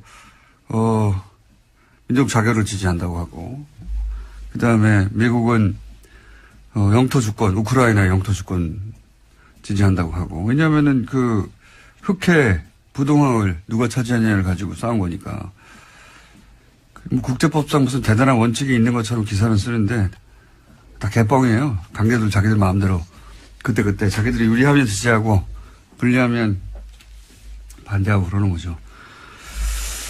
강대국들은 자기 시선이 있잖아요. 자기 이익이라고 하는. 예. 우리 언론들도 우리만의 시각이 좀 있었으면 좋겠습니다. 이런 뉴스 하는 때. 항상 하는 얘기지만. 자, 첫 번째 뉴스는 뭡니까? 네, 국정원 관련된 소식 계속 전해드리고 있는데요. 오늘 아침도 똑같습니다. 박근혜 정부에서 남재준 국정원장이 소위 7인회를 꾸렸다라는 보도가 오늘 아침 한겨레 신문에 나왔는데요. 매주 수요일 회의를 열었다라는 겁니다. 여기에서 이 7인회가 검찰의 댓글 수사를 대비한 가짜 사무실을 만들고 남북 정상회담 회의록을 공개하는 등 주요 정치 공작을 해왔다라는 건데요. 이 7인회 멤버에는 어제 검찰에 출석한 장호중 전 부산지검장 등이 포함되어 있습니다. 이 양반들은 7인회 같은 걸 좋아하나 봐요. 박근혜와 7인회도 예전에 나왔던 얘기죠. 예, 그렇죠. 네. 근데 이제 남재준 국정원장도 본인이 국정원장 재직 시절에 7명을 꾸려와서 주요 사안을 결정했다 이거 아닙니까? 예. 네, 파견된 검찰 공무원 2명까지 포함해서요. 다양한 사람들이 있습니다. 대령 출신도 있고 육사 출신도 있고요. 예. 국정원의 컨트롤 타워였던 거네요. 유행인가 봅니다. 유행. 예. 박근혜 7인회도 사실은 탄핵 국면에서 초기에 도대체 누가 첫 번째 담화에서 사과를 바로 그렇게 하도록 유도했는가, 결정했는가, 그 얘기 때 등장을 한번 했었죠. 여전히 미스테리입니다, 사실은. 정치적 자살행위인데, JTBC 태블릿 보도 직후에. 그렇죠. 바로 다음날. 예, 바로 다음날에 인정했는데, 그때 인정 안 했으면은 여기까지 못 왔다고 보는데, 저는. 누가 그 결정을 했을까요? 박근혜 전 대통령의 정치적 감각으로 스스로 결정했을 리는 없을 거고. 아직도 미스테리예요. 예. 어쨌든, 남재준 국정원장도 유사한 7인회 조직을 갖고 있었다. 근데 특히 이제 국정원 출신이야 그렇다고 치더라도 검찰 출신들을, 예.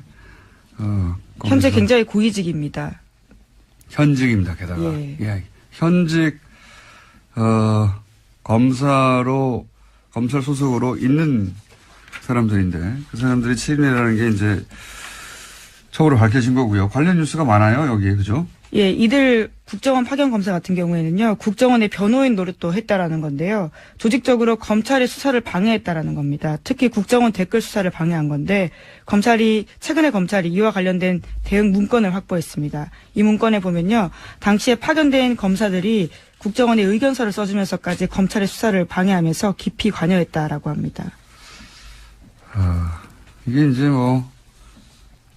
자신이 어디 소속인가에 따라 지속적으로 그 권력의 하수인 역할을 한 거죠. 사실 검찰 출신으로서 윤석열 검사나 혹은 최동욱 당시 검찰총장이 막 날아가지 않습니까? 예. 그러니까 자기가 평생 속했던 조직의 선배 수장들이 막 당하는데도 상관없는 거죠. 예. 상관없이 그냥 국정원에 가면 또 그 국정원에 충성하는 겁니다. 오히려 자신의 출신 조직인 검찰의 수사를 방해하는 역할까지 하게 된 건데요. 권력의 하수인이 돼서 출세를 하고 싶었겠죠. 예. 그래서 국정원에서 댓글 수사를 하는 검찰을 가장 방해한 자들은 국정원에 파견됐던 검사들이었다. 이런 내용입니다. 예. 네, 어제 JTBC가 관련된 내용을 여러 가지 보도했었는데요. 뿐만 아니라 국정원 직원들이 재판에 증인으로 나갔을 때 이와 관련해서도 꼼꼼하게 지침을 내렸다라고 합니다. 해당 검사들이요. 예, 증인도 코칭을 한 거죠. 국정원 직원들을 재판장에 가서 이렇게 해야 빠져나갈 수 있다. 그때 이제 재밌는 건 그때 당시 재판에 출석해서 그런 증언들을 쭉 했는데 나는 모른다. 뭐 종북 세력을 대응하기 위해서 그랬다 했는데 최근에 다시 검찰 수사를 그 국정원 직원들이 이제 새로운 혐의 사실에 나왔으니까 받고 있는데 그때 했던 말들을 다 거짓말이었다고. 네, 다 실토한 거죠, 이제. 실토하고 있습니다. 예, 실토하고 있고 그럼 그때 거짓말을 시킨 사람이 누군가 이렇게 따져 들어가 봤더니 국정원 내에 파견 갔던 검찰 출신들이었다. 예. 네. 그런 검사들이었으니까 국정원을 파견시켰겠죠, 또. 예. 속속들이 밝혀지고 있네요. 네, 그래서 지난주 금요일에 검찰이 장우중 전 부산지검장 등을 비롯해서 7명의 사무실과 자택을 압수수색했습니다. 또 주말 동안에는 이재영 검사와 서천호 전 차장, 장 전 지검장을 소환 조사했습니다. 현재는 전부 조치돼가지고요. 부산지검장 자리에서 내려왔습니다. 그게 이제 검찰 내에서도 뭐 예를 들어서 검찰 내에서 검찰 출신들이나 검찰 지검장이 굉장히 높은 사람이거든요. 예. 네, 그렇죠. 지검장 정도로 수사할 때 반발이 있거나 또는 뭐 잡음이 있을 수 있는데 이건 없어요. 예, 없는 것이 검찰 내에서도 뭐 동정을 받을 여지가 전혀 없는 것이 검찰이 수사하는데 검찰을 수사를 방해하려고 가짜 세트를 만든 거 아닙니까? 지금 그걸 했던 사람들이라는 거죠, 지금. 예. 세트로 가짜 사무실을 만들어 놓고 가짜 서류를 잔뜩 그 안에 집어넣어 놓고 거기를 압수수색하도록 한 사람들이 사실은 그런 일을 결정하고 컨트롤 타워 역할을 하고 이제 뭐 증언을 코칭하고 하는 게 다 검찰 출신이었다. 그런 얘기입니다. 네, 그 관련 뉴스가 쭉 많고요. 근데 그분들이 지금 구속됐다. 또는 수사받고 있다. 그렇죠. 예, 이런 얘기들. 뉴스가 너무 많이 쏟아져서 도대체 누가 구속됐다는 거지. 예. 대꾸 수사하고 있는데 그래서 검찰 출신들이 이런 일을 했다는 게 이제 관련 뉴스로 많이 쏟아졌습니다. 주말에. 네. 자, 다음은요. 네, 2008년 이건희 삼성회장이 차명 계좌에 숨겨둔 4조 4천억 원대 돈이 있었다라는 바를 말씀드린 바가 있는데요. 차명 계좌에 부과되기 때문에 세금을 내지 않았었습니다. 당시에 금융당국의 판단이 그랬었는데요. 하지만 이 사실이 드러나자 최근에 9년 만에 금융위원회가 차명 계좌에 대한 유권 해석을 원점으로 재검토하기로 했습니다. 그래서 과세가 가능하다라는 입장을 내놓을 예정이라고 합니다. 금융위원회 주요 인사들은 뭐 바뀌지 않았다고 해요. 정권이 바뀐 거죠. 예. 정권이 그렇죠. 바뀐 유권 해석이 바뀌는 거니까요. 정권이 바뀐 것이고요. 과징금 부과 대상은 아니라고 했는데 이렇게 되면은 조 단위는 아니고 그죠? 예. 1,000억 단위 정도. 실제 이 문제를 처음 제기했던 갑자기 이런 생각이 나네요. 박용진 예, 의원님. 박용진 의원님 주장에 의하면 예, 계산을 또 저희도 해봐야 되겠지만 이게 2조 이상 과징금까지 하면 2조 이상이 될 거라고 했었는데 과징금 부과 대상은 아니라고 유권 해석을 또 해줬으니까 이렇게 되면 1,000억대 예. 얼마나 많이 빠져나갔습니까? 2조에서. 네, 그렇죠. 이자와 배당 소득세. 예. 예, 이자 배당 소득만을 부과하는 거니까요. 근데, 이 문제는 한 번 더 나오겠네요. 왜 과징금 부과 대상은 아니냐. 과징금을 부과하면 실제로, 총 4조 얼마가 남겨져 있었는데 거의 다 돈이 없어질 수도 있다. 그런 얘기도 있었거든요. 90% 세율을 적용할 경우에 대한 이야기일 텐데요. 오늘 최종구 금융위원장이 국회 국정감사 나오기 때문에 이 문제 다시 따져 물을 것으로 보입니다. 그러니까요. 예. 자, 실제 얼마나 부과될지 관심 있게 지켜봐야 되겠습니다.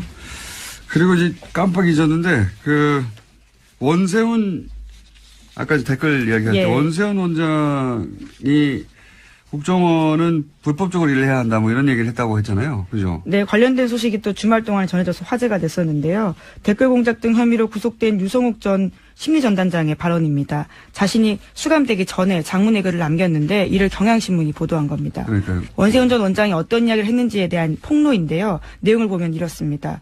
적법 범위 내에서 일할 것 같으면 국정원이 무슨 필요가 있느냐. 국정원은 법을 초월해 일할 수 있어야 한다. 이렇게 강조했다는 겁니다. 국정원이 다른 국가와 첩보 전쟁을 하면서 그런 경우가 있을 수는 있겠지만 이게 이제 국민들을 상대로 댓글 다는데 이걸 적용했다는 거죠. 예. 그렇죠. 자국민 대상으로 불법적인 일을 해야 된다라고 아예 지시했다라는 거죠. 이건 뭐 그럴 법한데 제가 폭로한 장문에 그래서 주목했던 부분은 뭐냐면 원세훈 원장이 재임 기간 중 지나치다 싶을 정도로 사이버 업무에 매달렸다 이런 기억이 있다라고 하면서 이제 쭉 썼잖아요. 다음 아고라를 잡아야 된다느니. 근데 이건 제가 지난번에 한번 얘기한 것 같은데 이렇게 원세훈 원장의 사이버 업무에 매달린 이유 자체가 이명박 전 대통령 때문이에요. 예, 이명박 전 대통령 취임 초기부터 그 청와대 행정관이 근무하는 사무실에 내려와서 그 여기저기 댓글 달라고 직접 지시했다고. 이건 제가 이명박 정권 초기에 들은 이야기입니다. 초기에 대통령이 무슨 행정관 자리에 와가지고 그 등 뒤에 서가지고 여기 기사에 댓글 달라고 했을까 싶은데 그랬다고 합니다. 그랬다고. 그때부터 본인과 관련된 기사의 댓글에 대단히 민감했다. 댓글에 대한 집착을 보여주는 장면이에요. 네. 원세훈 원장의 집착이 아니라 이명박 전 대통령의 집착이었다고 저는 알고 있습니다. 그것이 뜻대로 안 되자 결국은 국정원을 그렇게 조직적으로 초반에는 그러니까 청와대 행정관들, 청와대 내에서 일부 행정관들이 그런 댓글 작업을 하다가 그 규모가 감당이 안 되니까 결국은 국정원이나 사이버 사령부로 그렇게 조직이 외부에서 전문적으로 커진 것이 아닌가라고 저는 추정하는데 여기 확실한 것은 어쨌든 임기 초기에 행정관 근무하는 데 내려와서 PCD에 서서 그 일을 당했다는 사람으로부터 저는 건네들은 이야기입니다. 이건. 예, 그렇다면 이제 원전 원장의 입이 주목될 수밖에 없는데요. 이명박 전 대통령이 시켰다라는 진술만 남아 있는 겁니다. 글쎄요. 자신이 형을 살고 나서 그 다음 삶을 어떻게 그릴 것인가에 달려 있겠죠. 예. 이미 형은 확정됐으니까요. 네, 뭐 자. 아직 2심이긴 한데요. 사실상 확정입니다. 하나, 둘 정도 더 할 수 있을 것 같습니다. 예, 뭐가 있나요? 또 다스와 관련된 비자금 조성 의혹 문건이 나왔습니다. 2008년에 차명으로 보이는 10여 개의 개인 계좌에서 다스로 120억 원이 옮겨졌다라는 JTBC 보도 내용입니다. 이 내용은 저희가 잠시 후에 이 내용 전문가들이 두 분 있어요. 예, 조진우 기자하고 안홍근 총장이. JTBC가 급하게 아침부터 단독을 한 내용이죠. 예. 간단하게 정리하면 2008년에 개인 명의의 계좌 43개가 다스로 옮겨졌다 이런 내용인데 이 문건 자체가 주진우 기자가 사실은 들고 나왔던 문건 제가 이 방송에서 얘기했던 내용입니다. 예. 네, 분홍 보따리에 쌓여져 있던 그 문건이죠. 네, 이 자세한 얘기는 잠시 후에 하기로 하고요. 자, 다음 뉴스 하나 아직 2분이 남았네요. 2개 정도 더 할 수 있습니다. 예. 네, 자유한국당이 현재 국정감사 보이콧하고 있다고 밝혔는데요. 하지만 다음 달 2일로 예정된 국회 정보위에 국정원 국정감사에는 참여하겠다라는 의사를 내비쳤습니다. 정보위 자유한국당 간사인 이완영 의원이 어제 밝힌 바인데요. 국정원 개혁발전위원회가 연일 과거사의 일탈 행위를 찾아내고 검찰에 고발하고 있다면서 이 문제를 제대로 따지겠다라고 밝혔습니다. 이제 뭐 이건 다른 게 아니고 이제 국감이 끝났기 때문에 이대로 국감 끝까지 안 들어갈 수는 없으니까, 네. 마지막 정보위원회 들어가겠다고 하는 거겠죠. 예. 아시는 분은 아시겠지만 한국당은 방통위원, 본인들이 지명했던 방통위원이 임기 이전에, 사퇴하는데, 예. 그 2명의 지명권을 여당에서 행사했다고 해가지고 지금 국감 보이콧을 하고 있습니다. 예. 자유한국당의 논리대로면, 자신들이 여당 시절에 6명을 임명하거든요. 예, 6명 임명했는데 지금은, 야당이 되면 이제 3명으로 줄잖아요. 심지어 야당도 다양해졌습니다. 과거와 다른데요, 처지가요. 예, 야당이 되면 이제 줄어드는데 숫자가 그걸 인정할 수 없어서, 예, 자신들이 한번 임명했던 사람들이 보궐이 되면 그 사람들을 자기가 야당이 됐더라도 계속 지명해야 된다는 논리로 이제 보이콧을 하는데 이 논리대로면 6명을 여당일 때 지명했어요. 자신들이 야당이 됐어요. 이제 3명으로 줄어야 되는데, 임기 직전에 다 사퇴하게 만드는 겁니다. 그러면 영원히 6명을 지명할 수 있어요. 이런 논리대로면. 왜냐하면 임기 전에 6명은 자유한국당에 배정됐다는 주장이거든요. 야당이냐 여당이냐 아니가. 놀라운 주장입니다. 예, 그래서 이 논리대로면 여당 상관없이 자유한국당은 항상 6명 할 수 있습니다. 임기 직전에 사퇴시키고 계속 보궐시키면 되죠. 연속해서. 말이 안 되는 주장인데. 어쨌든 그 이유 때문에 국감 보이콧 수사를 했는데 큰 반향이 없자, 예. 막판에는 참석하려고 하는데 그게 이제 마침 국정국감입니다. 뭐 있나요 또? 예, 하나 더 소식 전해드리면요. 벌써요? 예, 네. 김무성 바른정당 의원 등 당내 통합파 의원들이 어제 회동을 가졌습니다. 그리고 오늘 11월 1일에 개최 예정인 의원총회를 전후로 해서 탈당을 할 예정이라고 합니다. 선도 탈당. 이게 아니라 한 번에 움직이려고 하는 거군요. 예. 네, 11월 3일에는 또 자유한국당의 박근혜 전 대통령 관련해서 출당 관련된 최고위원회가 있거든요. 여러 가지로 분수령이 될 자리가 있다라는 주장입니다. 녹취록이 어떻게 되느냐. 이영주 의원의. 그게 또 중요한 관건이